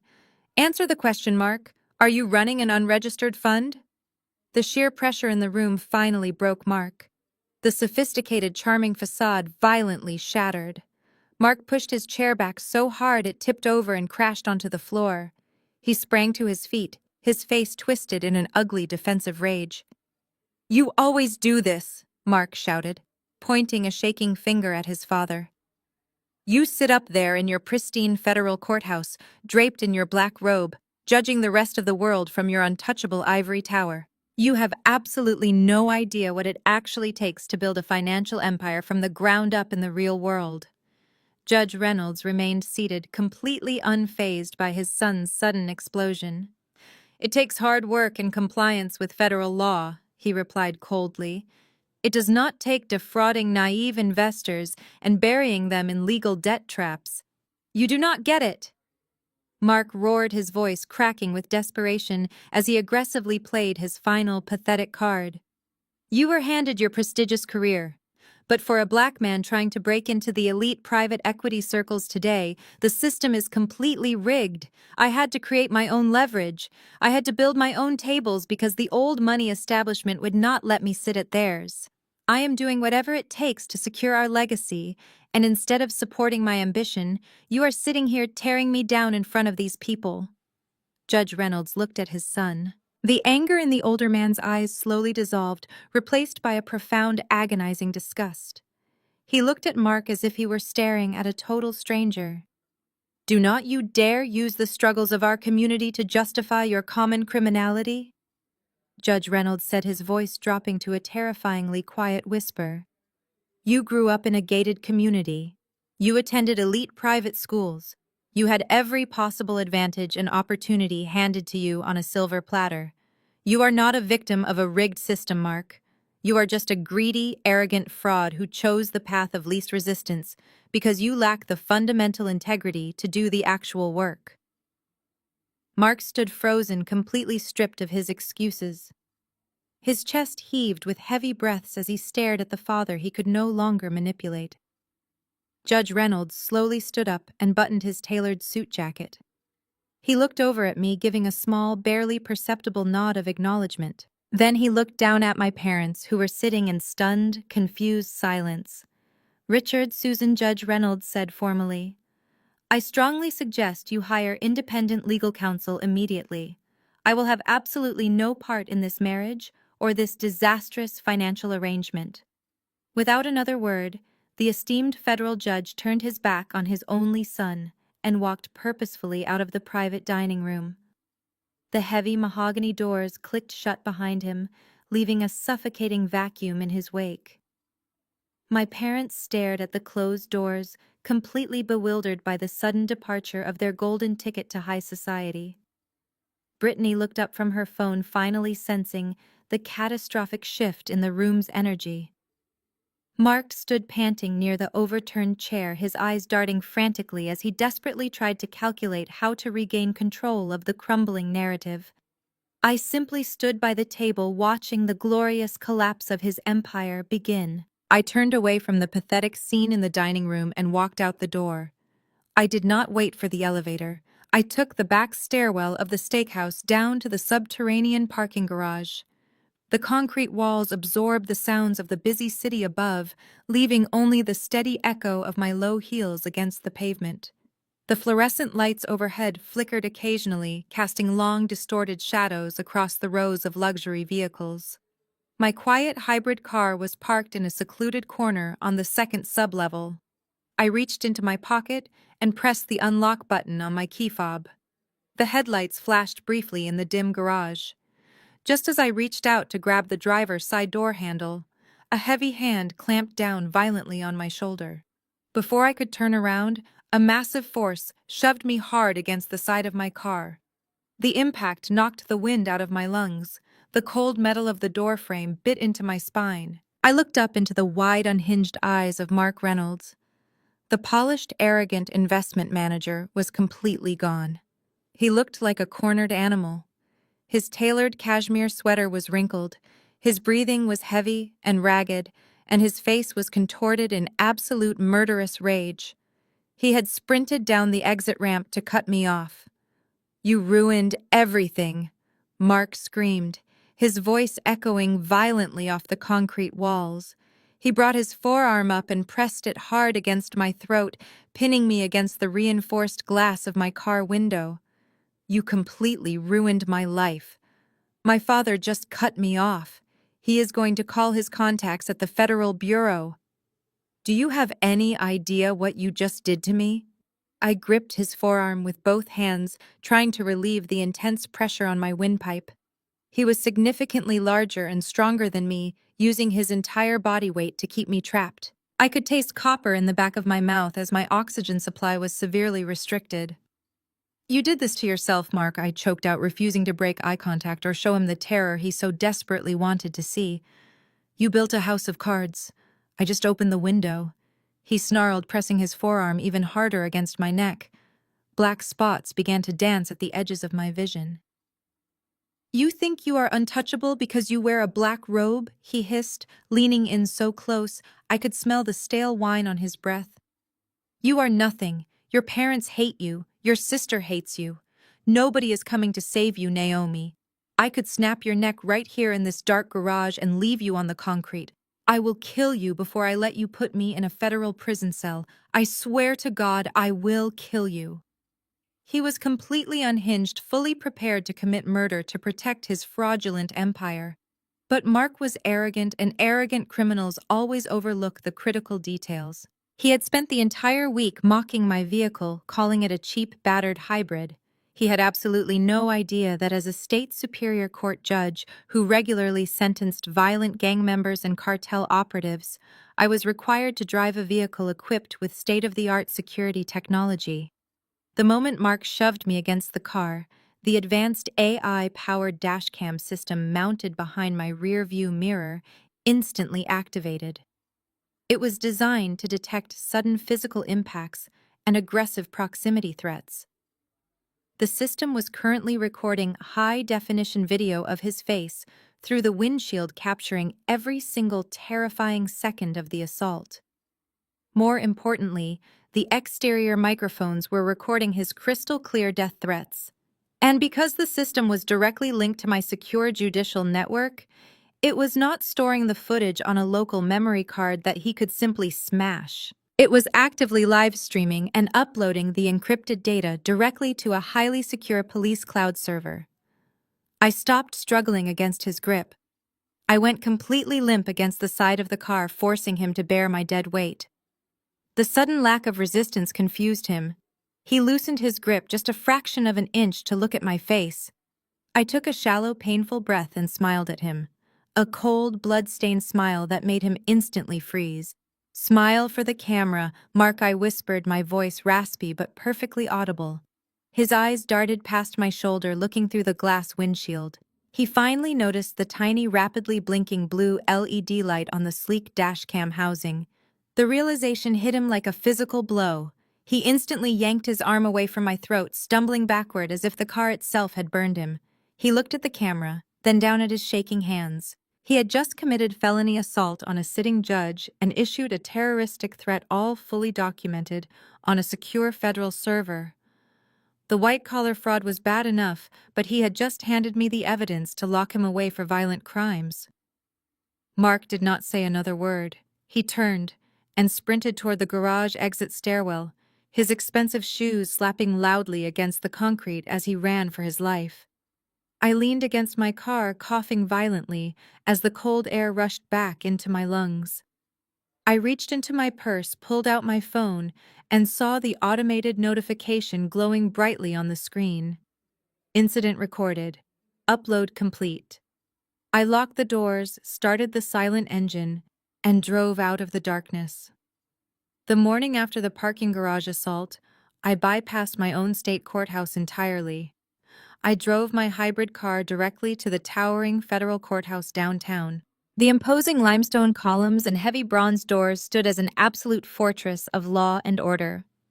I bypassed the standard security checkpoints, flashing my state judicial badge to the federal marshals, and was immediately escorted to the top floor. Federal Judge David Reynolds was waiting for me in his expansive private chambers. The room smelled of rich leather and old paper lined with floor-to-ceiling bookshelves containing decades of legal precedent. He was not wearing his black robe. He stood by the large window overlooking the city skyline, wearing a sharp navy suit. He looked older than he had at the restaurant, the heavy burden of his family's dark reality finally taking a visible toll on his posture. "Good morning, Naomi," he said, his voice quiet but steady. "Thank you for coming on such short notice. Please have a seat." I sat down in one of the heavy leather chairs facing his massive oak desk. I reached into my briefcase and pulled out a secure encrypted flash drive containing the dashcam footage from the night before. I was fully prepared to present my evidence, fully expecting a father to try and negotiate a quiet surrender for his only son. Before I could slide the drive across the desk, Judge Reynolds opened his top drawer. He pulled out a thick, heavily redacted manila folder stamped with the seal of the Federal Bureau of Investigation. He placed it squarely in the center of the desk between us. "I do not need to see what is on that drive, Your Honor," Judge Reynolds said, taking his seat across from me. "I already know my son is a violent, desperate criminal, and I know he is running a massive Ponzi scheme." I looked at the FBI file, genuinely stunned. "You have been investigating him." Judge Reynolds nodded slowly, his eyes reflecting a deep, agonizing sorrow mixed with absolute unyielding resolve. "For the last 6 months. Mark has always been incredibly ambitious, but last year I noticed severe discrepancies in his lifestyle. He was purchasing multi-million-dollar properties in cash, yet he could never produce a single piece of registered SEC compliance paperwork when I casually asked about his firm. When he started name-dropping me to secure investments from my country club associates, I quietly contacted a friend at the bureau." He tapped the thick file with his index finger. "Mark is running a textbook affinity fraud. He targets wealthy suburbanites, uses my federal standing to completely bypass their due diligence, and funnels the capital into a web of offshore shell companies. We have been meticulously tracking the wire transfers. We know about the fraudulent mortgage your parents took out. We also know about my nephew Desmond manipulating the regional bank compliance protocols to facilitate the loans. If the FBI already has the wire logs, why has he not been arrested?" I asked, leaning forward, my legal mind rapidly processing the massive scope of the federal operation. "Because white-collar cases of this magnitude require absolute irrefutable proof of intent to flee," Judge Reynolds explained. "Mark is incredibly slippery. He has high-priced defense attorneys on retainer. If we move too early, he posts bail accesses a hidden crypto wallet and vanishes to a non-extradition country before the trial even begins. We needed a catalyst. We needed him to panic and make a massive, undeniable mistake." I looked down at the encrypted flash drive in my hand. "Last night in the parking garage, Mark explicitly told me he was going to kill me to protect his fund," I said. "My vehicle captured the entire assault on high-definition video and uploaded it directly to the police cloud. He physically attacked a sitting state judge." Judge Reynolds closed his eyes for a brief moment, exhaling a sharp, heavy breath. The final shred of hope he might have held for his son evaporated in that exact second. When he opened his eyes again, the grieving father was completely gone. Only the federal magistrate remained. "That is the catalyst we need," Judge Reynolds said, his voice turning cold and sharp like shattered glass. "Felony assault on a state official immediately triggers a federal detainer. He will be denied bail entirely. I have already drafted the emergency asset freeze orders. The moment the cuffs go on him, every single domestic and international account tied to the Horizon Trust will be permanently frozen by the Department of Justice. Your parents might lose their home, but we will stop him from taking another dime from anyone else." "We have 3 days until the wedding," I noted, matching his absolute professional intensity. "Mark is backed into a corner. The moment the reception ends, he will try to run. He likely has a private charter flight already on standby." "He is not going anywhere, Naomi," Judge Reynolds replied, his jaw set in stone. "We are going to coordinate our jurisdictions. I will personally sign the federal arrest warrants for wire fraud, identity theft, and conspiracy. You will supply the state evidence for aggravated assault. We will let him put on his tuxedo. We will let him stand at the altar.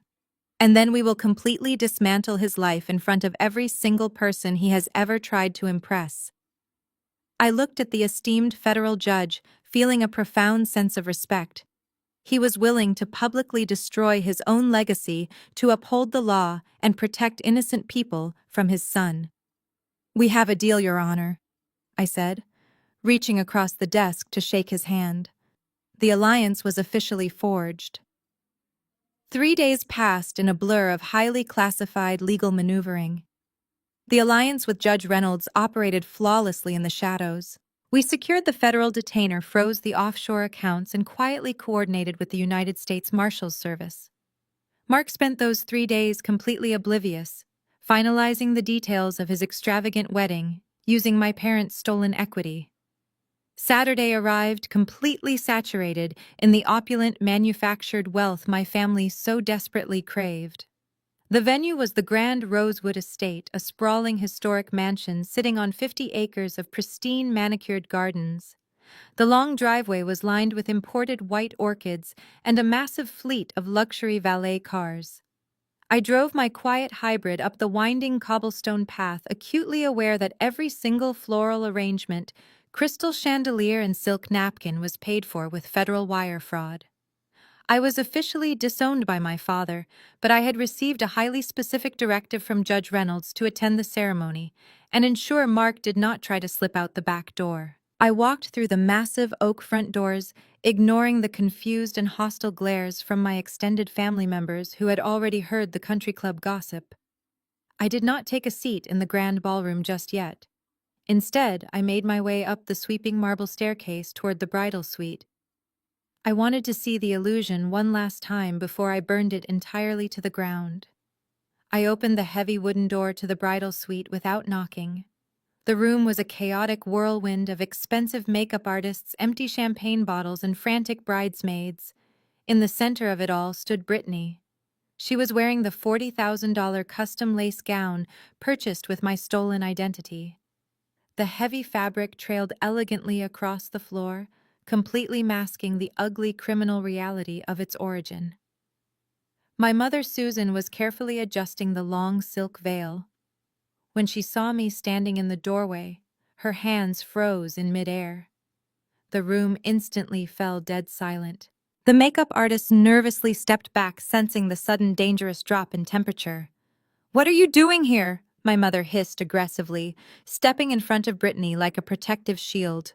"Your father told you that you were dead to us. Security will physically drag you out if you do not leave right now. I am just here to pay my respects," I replied calmly, stepping fully into the suite and closing the heavy door behind me. "It is a beautiful dress, Brittany. It fits you perfectly." Brittany stepped around our mother, a cruel, triumphant smirk stretching across her perfectly contoured face. She looked me up and down, taking in my simple, tailored gray suit with absolute disgust. "Of course you came," Brittany sneered, her voice dripping with toxic superiority. "You could not stay away. You just had to come and see exactly what you are missing. You wanted to witness the moment I completely leave you behind in the dirt." She walked closer to me, the heavy silk rustling loudly against the floorboards. "Look around, Naomi. This is what real success looks like. Today, I become a millionaire wife. I am stepping into an exclusive world of private jets, luxury estates, and unlimited power. And you remain a lonely, bitter failure driving a cheap car back to an empty apartment. You tried so hard to ruin this for me because you are completely pathetic. But you failed. Mark won, and I won." I looked at my sister, completely blinded by her own immense greed and staggering arrogance. She was so desperate to be better than me that she had eagerly chained herself to a rapidly sinking ship. She had no idea that the man waiting for her at the altar was currently surrounded by undercover federal agents. I did not argue with her. I did not point out the stolen credit card or the forged $1 million mortgage that paid for her perfect day. The time for warnings had officially expired. Instead, I simply smiled. A genuine, deeply relaxed smile that clearly unsettled her. I slowly raised my left wrist and checked my watch. The silver hands clicked precisely into place. It was 2:55 in the afternoon. The ceremony was scheduled to begin exactly at 3:00. The tactical team was already in position at all perimeter exits. "You are absolutely right, Brittany," I said softly, dropping my arm back to my side. "Today is going to be a day you will remember for the rest of your life. It is going to completely change your entire world. I would not miss it for anything." I turned around, opened the suite door, and walked out into the hallway. My mother yelled something highly offensive after me, but her voice was quickly muffled as the heavy door clicked shut. I made my way back down the marble staircase, navigating the growing crowd of wealthy guests moving toward the grand ballroom. The orchestra began to play a soft classical prelude, I walked down the center aisle, took a seat in the second row, and waited for the clock to strike 0. The orchestra transitioned from the soft classical prelude to a soaring, triumphant march that reverberated through the grand estate chapel. I sat comfortably in the second row, maintaining perfect posture. The venue had been specifically chosen to resemble a historic European cathedral, complete with towering stained glass windows and heavy ornate oak pews. The overpowering scent of thousands of imported white orchids hung thick in the warm afternoon air. At the front of the altar stood Mark Reynolds. He wore a bespoke Tom Ford tuxedo, looking every inch the elite Wall Street billionaire he so desperately pretended to be. He adjusted his platinum cufflinks, exuding a repulsive level of arrogant confidence.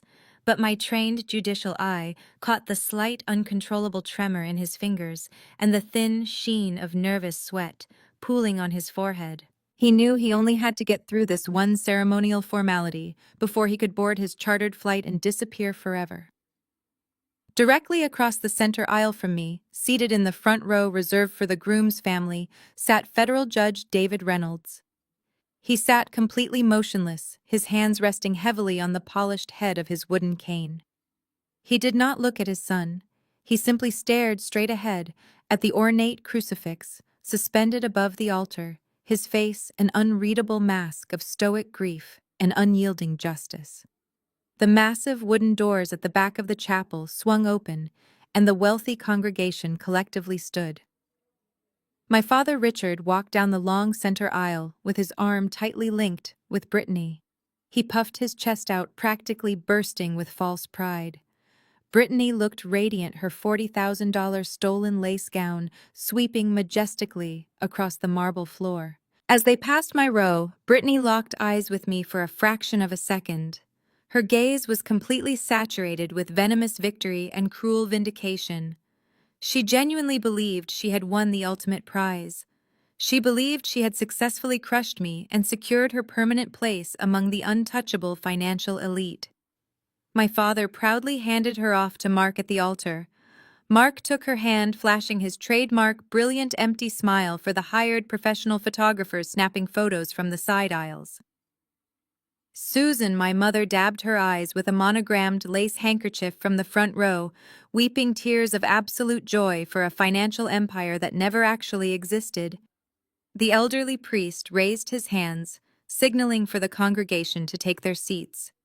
The chapel fell completely silent, save for the soft rustle of expensive silk and taffeta fabrics. The priest began his sermon speaking eloquently about the virtues of honesty, lifelong commitment, and building a marital foundation on absolute truth.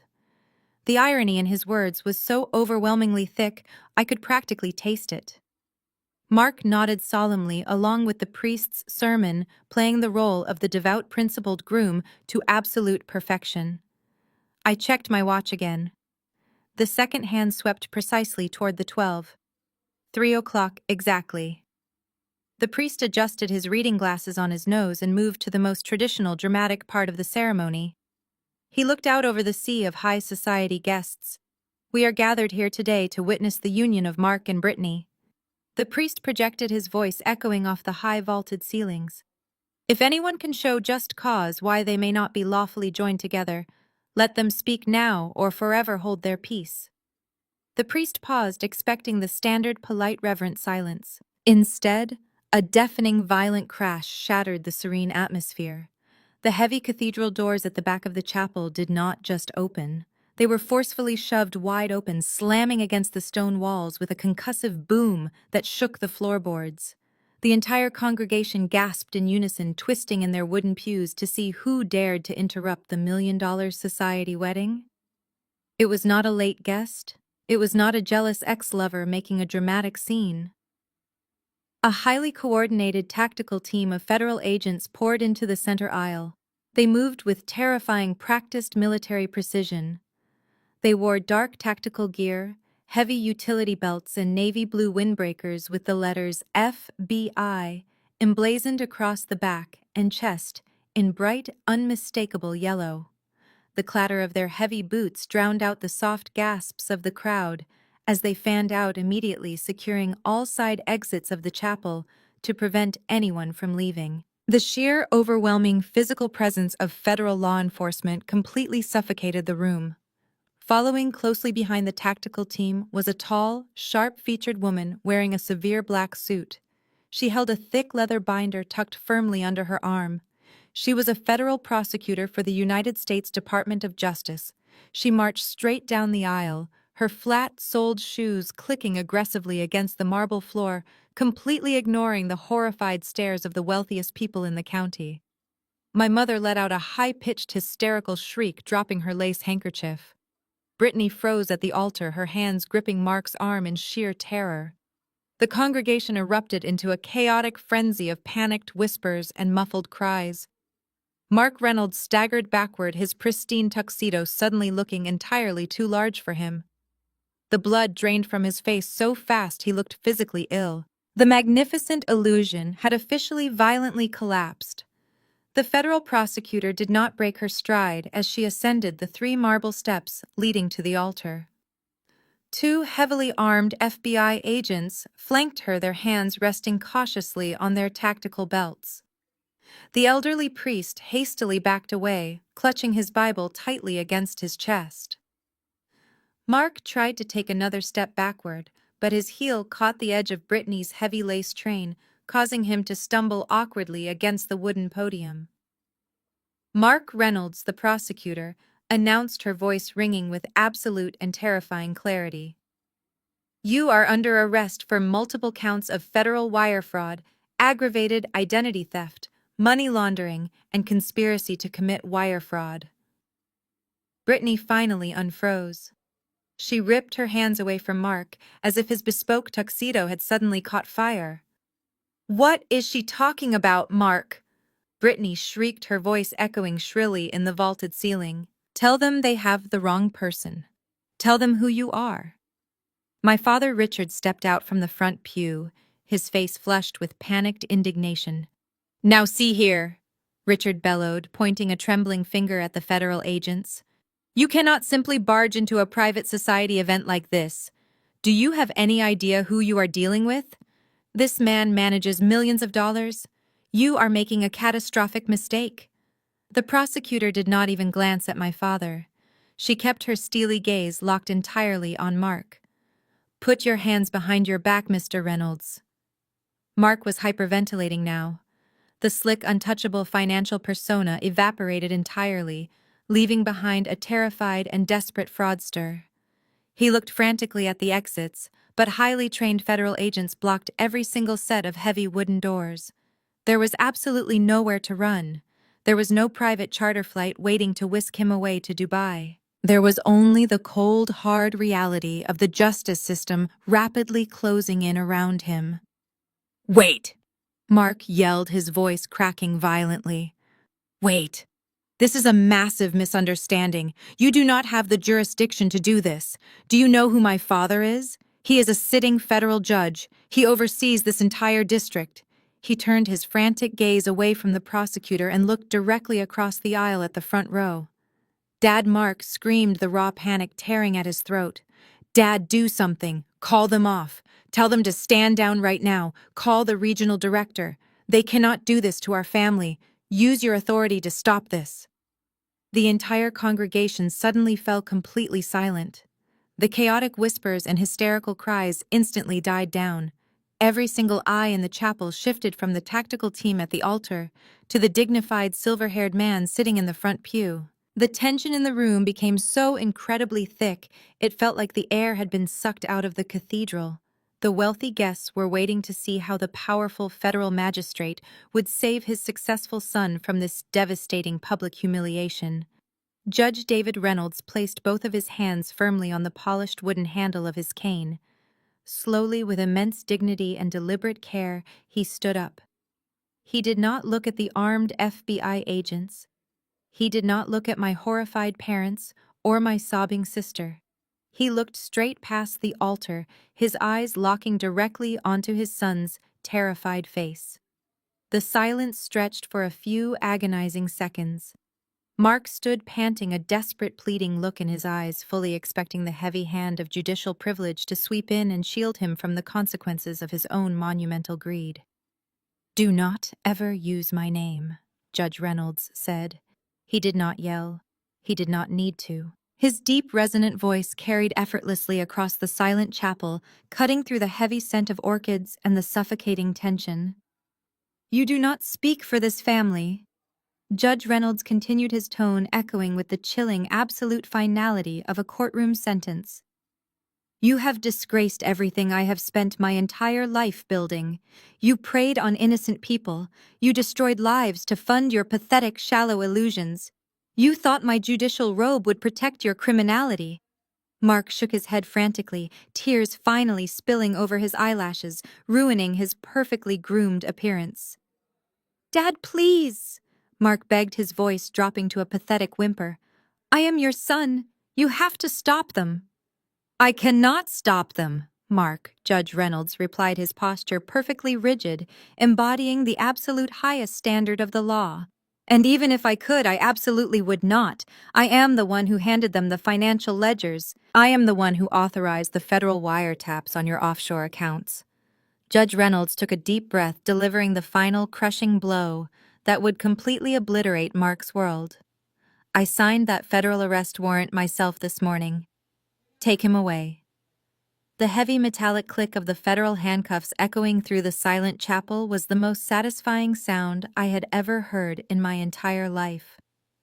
Two large FBI agents grabbed Mark by the shoulders, forcefully spinning him around. They locked his wrists tightly behind his back, wrinkling the expensive fabric of his bespoke Tom Ford tuxedo. The federal prosecutor stepped forward, calmly reciting his Miranda rights over the chaotic, panicked whispers of the wealthy congregation. Mark did not fight back. The absolute finality of his father's betrayal had completely broken his spirit. He hung his head, his shoulders sagging in absolute defeat, as the agents began to march him down the marble altar steps. But my sister was not ready to accept reality. Brittany stood frozen for a few agonizing seconds, her brain completely unable to process the total destruction of her millionaire fantasy. Then her eyes darted away from her handcuffed groom and locked directly onto me. Her shock instantly mutated into a blind, hysterical rage. "You did this!" Brittany shrieked, the sound tearing through her throat. She gathered the heavy silk and lace of her stolen wedding gown into her fists and charged down the altar steps. She looked absolutely deranged, her expensive makeup running down her face in dark streaks. "You set him up. You planted those fake wiretaps. You ruined my life because you are a jealous, hateful monster." She lunged at me with her manicured hands extended like claws, fully intending to physically attack me right there in the church pew. Before she could even cross the center aisle, two federal agents intercepted her. They grabbed her by the arms, easily halting her frantic charge. She thrashed wildly against their grip, kicking her heels against the stone floor, completely losing whatever shred of high society dignity she had left. "Let me go," Brittany sobbed, screaming at the top of her lungs. "Mark is innocent. He is a legitimate financial genius. Naomi is the criminal. Arrest her. She is the one you want." I stood up slowly from my seat in the second row. I did not raise my voice or show a single ounce of fear. I reached into my leather briefcase resting on the wooden pew and pulled out a thick, heavy manila folder. It was a duplicate copy of the financial dossier Judge Reynolds had given me, containing the absolute, unvarnished truth of Mark's operation. I stepped into the center aisle, walking calmly toward my hysterical sister. The federal agents held her firmly in place. I stopped exactly 3 feet away from her. I looked into her tear-streaked, furious face. Then I raised the heavy dossier and dropped it directly at her feet. It hit the marble floor with a heavy thud, sliding across the polished stone until it bumped against the hem of her $40,000 dress. "Read it, Brittany," I said, my voice cutting through her hysterical sobs like a surgical blade.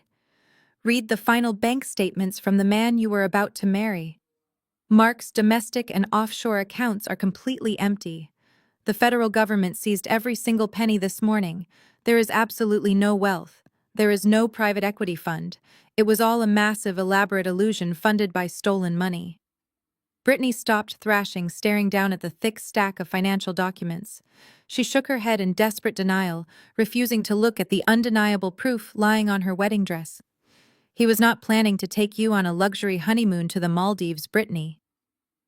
I continued, ensuring every single guest in the chapel heard the devastating truth. The FBI intercepted his private travel itinerary and secured his communications. Mark had a one-way first-class ticket, chartered for a private flight, leaving for Dubai at exactly 8 o'clock tonight. A ticket purchased for himself and his 22-year-old mistress.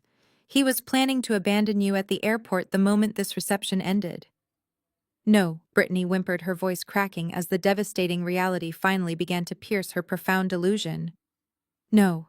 That is an absolute lie. Mark loves me. We are building an empire together. We signed the partnership papers last week. He told me I was his equal partner in everything. You signed your own financial death warrant.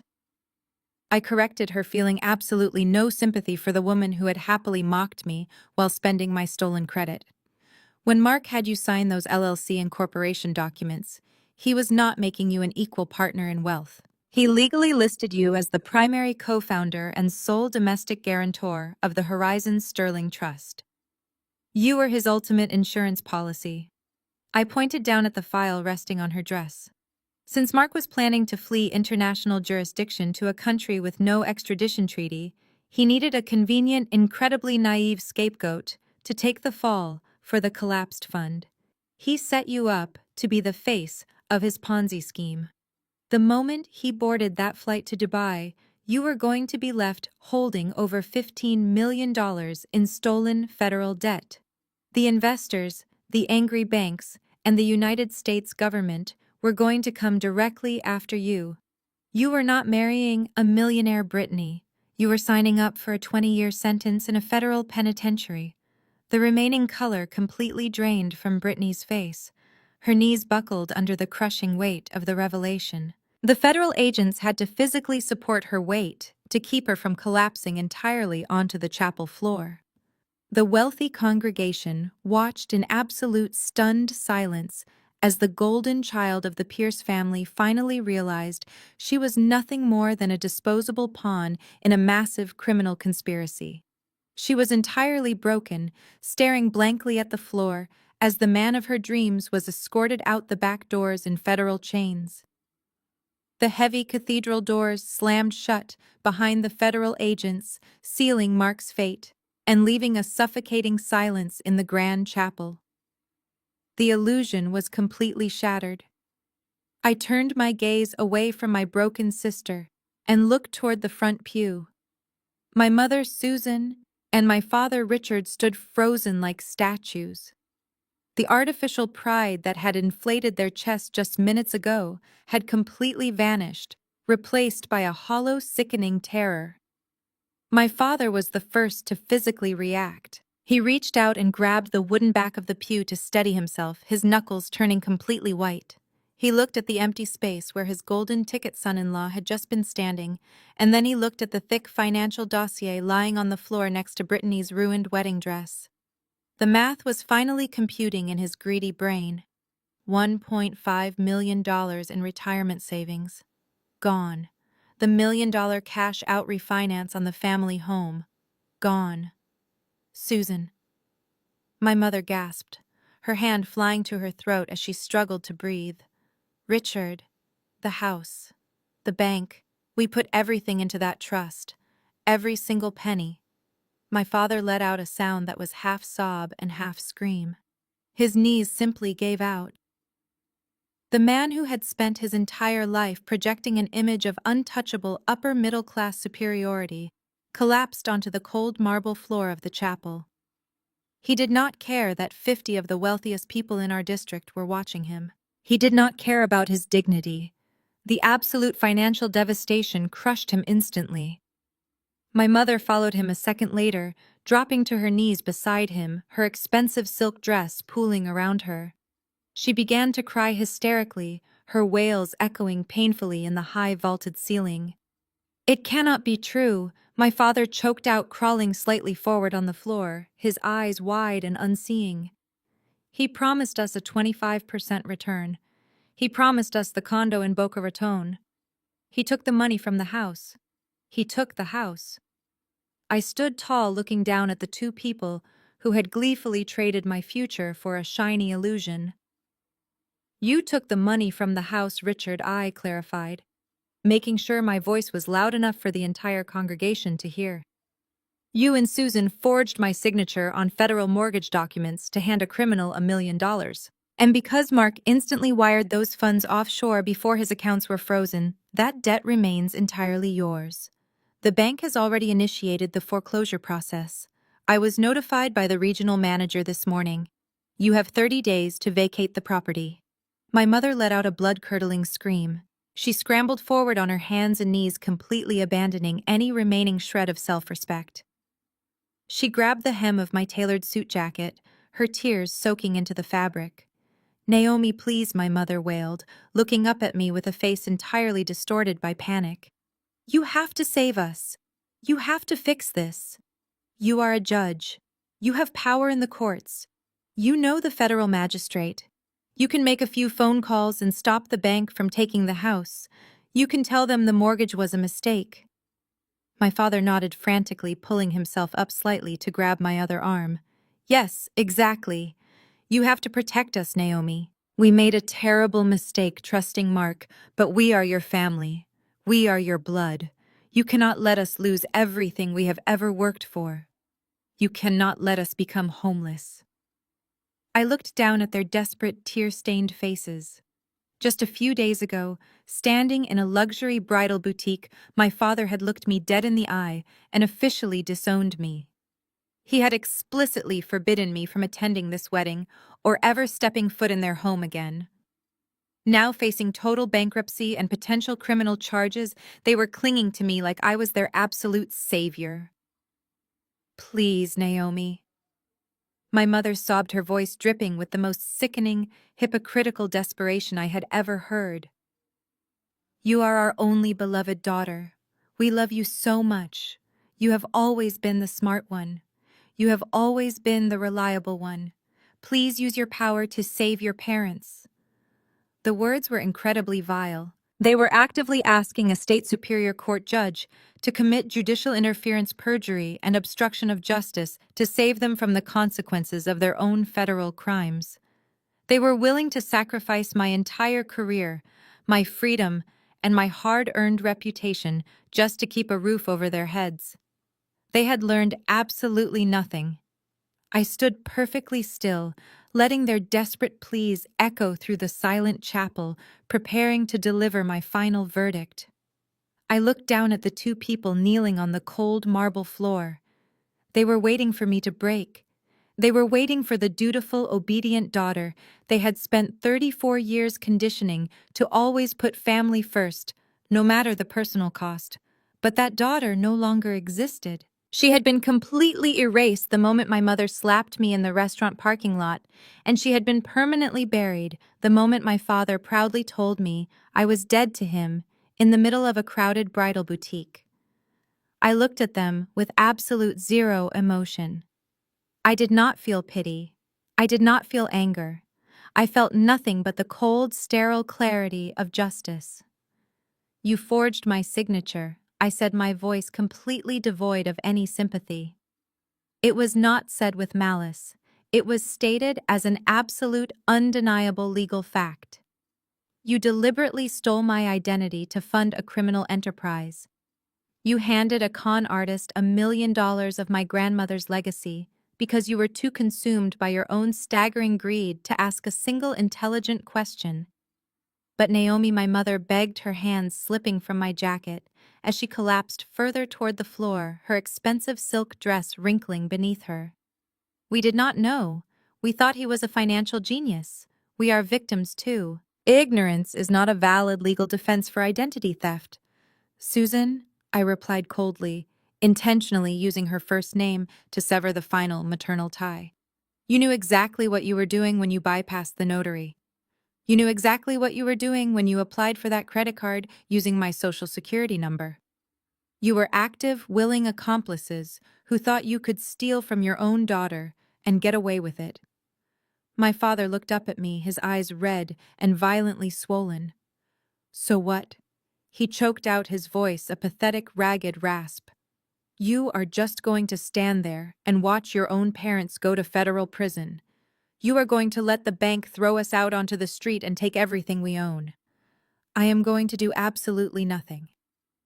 I stated, stepping back so they were no longer within touching distance. As a state superior court judge, I am legally obligated to report any knowledge of federal mortgage fraud. The authorities already have the forged documents. The FBI already has the wire transfer logs. This is a federal offense completely out of my jurisdiction. And even if it were not, I would never compromise my integrity to save the people who tried to destroy me for a piece of the high society pie. I looked from my weeping mother to my broken father, and finally to my sister, who was sitting silently amidst the ruined tulle of her stolen wedding dress. They were a perfect portrait of manufactured misery, completely destroyed by their own toxic ambition and staggering arrogance. I highly suggest you start liquidating whatever minor assets you have left. I told my parents, my tone strictly professional, as if I were advising a guilty defendant in my courtroom. You are going to need a tremendous amount of legal representation to keep yourselves out of a federal penitentiary, and Mark's offshore accounts are not going to foot the bill. Good luck with your public defender. My mother let out one final agonizing shriek, burying her face in her hands as the absolute reality of her situation crushed her. My father slumped forward, his forehead resting against the cold marble floor, completely defeated. I did not offer them a hand to help them up. I did not offer a single word of comfort or false hope. I turned my back on my sobbing family, my low heels pivoting sharply on the stone floor. I walked down the long center aisle of the chapel. The wealthy elite guests who had gathered to judge me just an hour ago now parted like the Red Sea. They physically pressed themselves against the wooden pews to give me a wide berth, their eyes wide with absolute shock and profound respect. They had just witnessed a masterclass in legal destruction, and they knew better than to say a single word. I saw Judge David Reynolds still sitting quietly in the front row. As I walked past him, I gave him a small, firm nod. He returned the gesture, a silent acknowledgement between two professionals who had done what was necessary to uphold the law.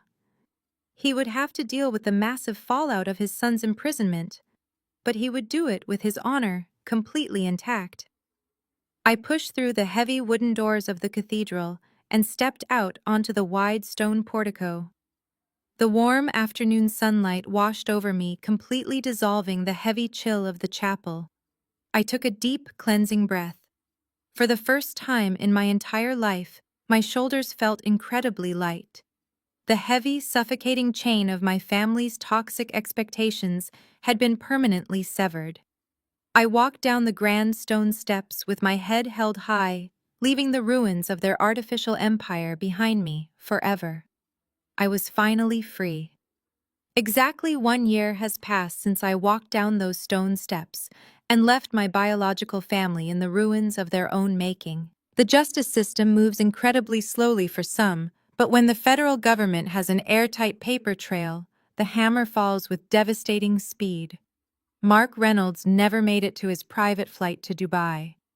He did not get to sip champagne over the Atlantic with his mistress. Instead, he stood in a sterile federal courtroom and received a mandatory sentence of 15 years without the possibility of parole. His bespoke Tom Ford tuxedos were replaced by a standard-issue khaki prison uniform. The charming, arrogant fund manager who threatened my life in a dark parking garage is now just another inmate number in a maximum security facility. He will be nearly 50 years old by the time he breathes free air again, and he will step out into the world with absolutely nothing. As for my parents, Richard and Susan, their beloved high society facade completely evaporated within weeks. The bank aggressively moved forward with the foreclosure on the Fairfield house. The sprawling brick colonial with the manicured lawn and the heated pool was auctioned off to the highest bidder. Every single asset they possessed was seized to satisfy the massive debts Mark had legally tied them to. Today, the people who constantly belittled my government salary are living in a cramped, rusted, double-wide trailer in a decaying park on the far outskirts of the county. My father spends his days sitting on a cracked plastic lawn chair, completely ignored by the wealthy friends he tried so desperately to impress.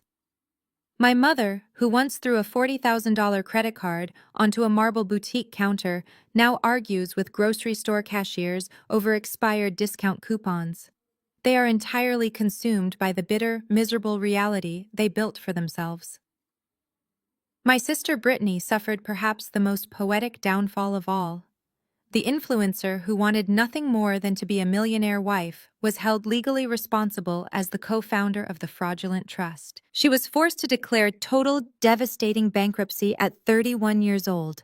Her social media accounts were completely abandoned after thousands of victims flooded her comments, demanding their money back.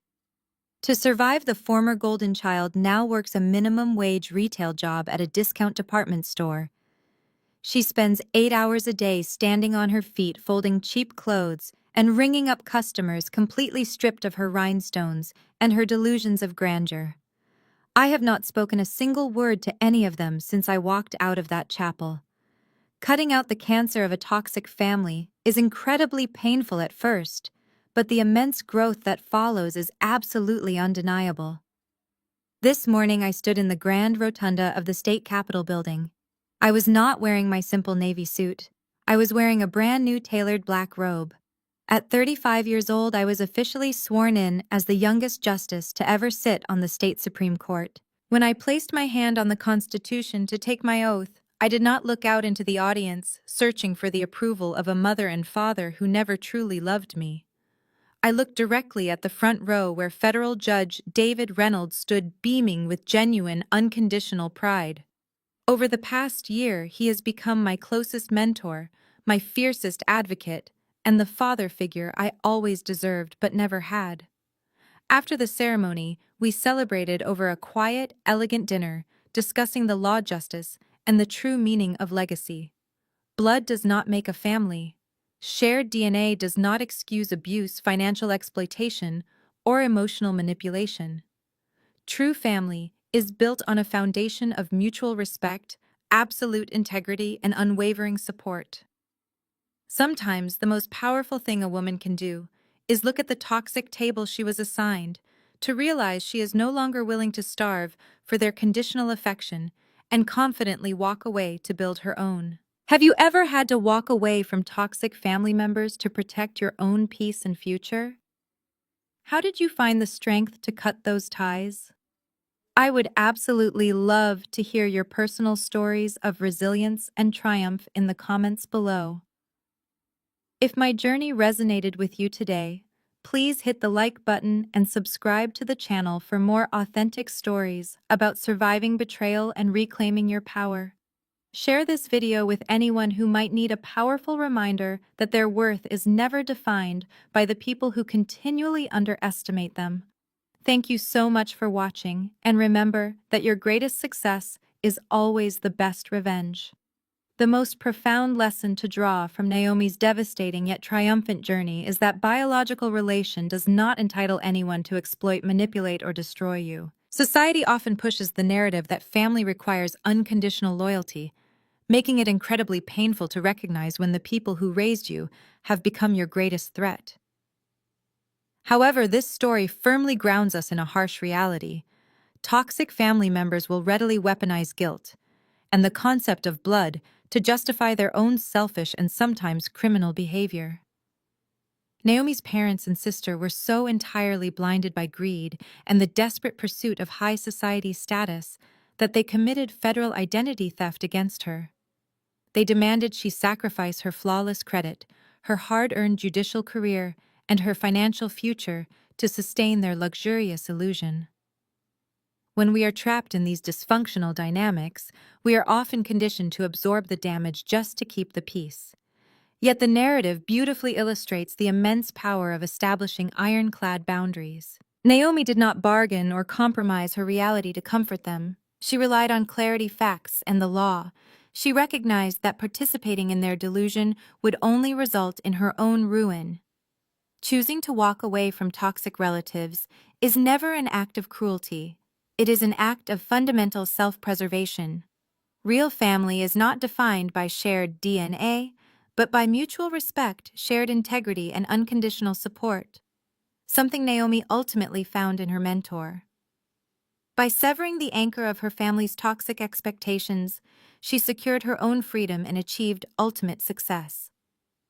If you are currently sacrificing your own peace, finances, or mental health to appease a destructive relative, I urge you to prioritize your own well-being and draw a firm, unapologetic boundary today.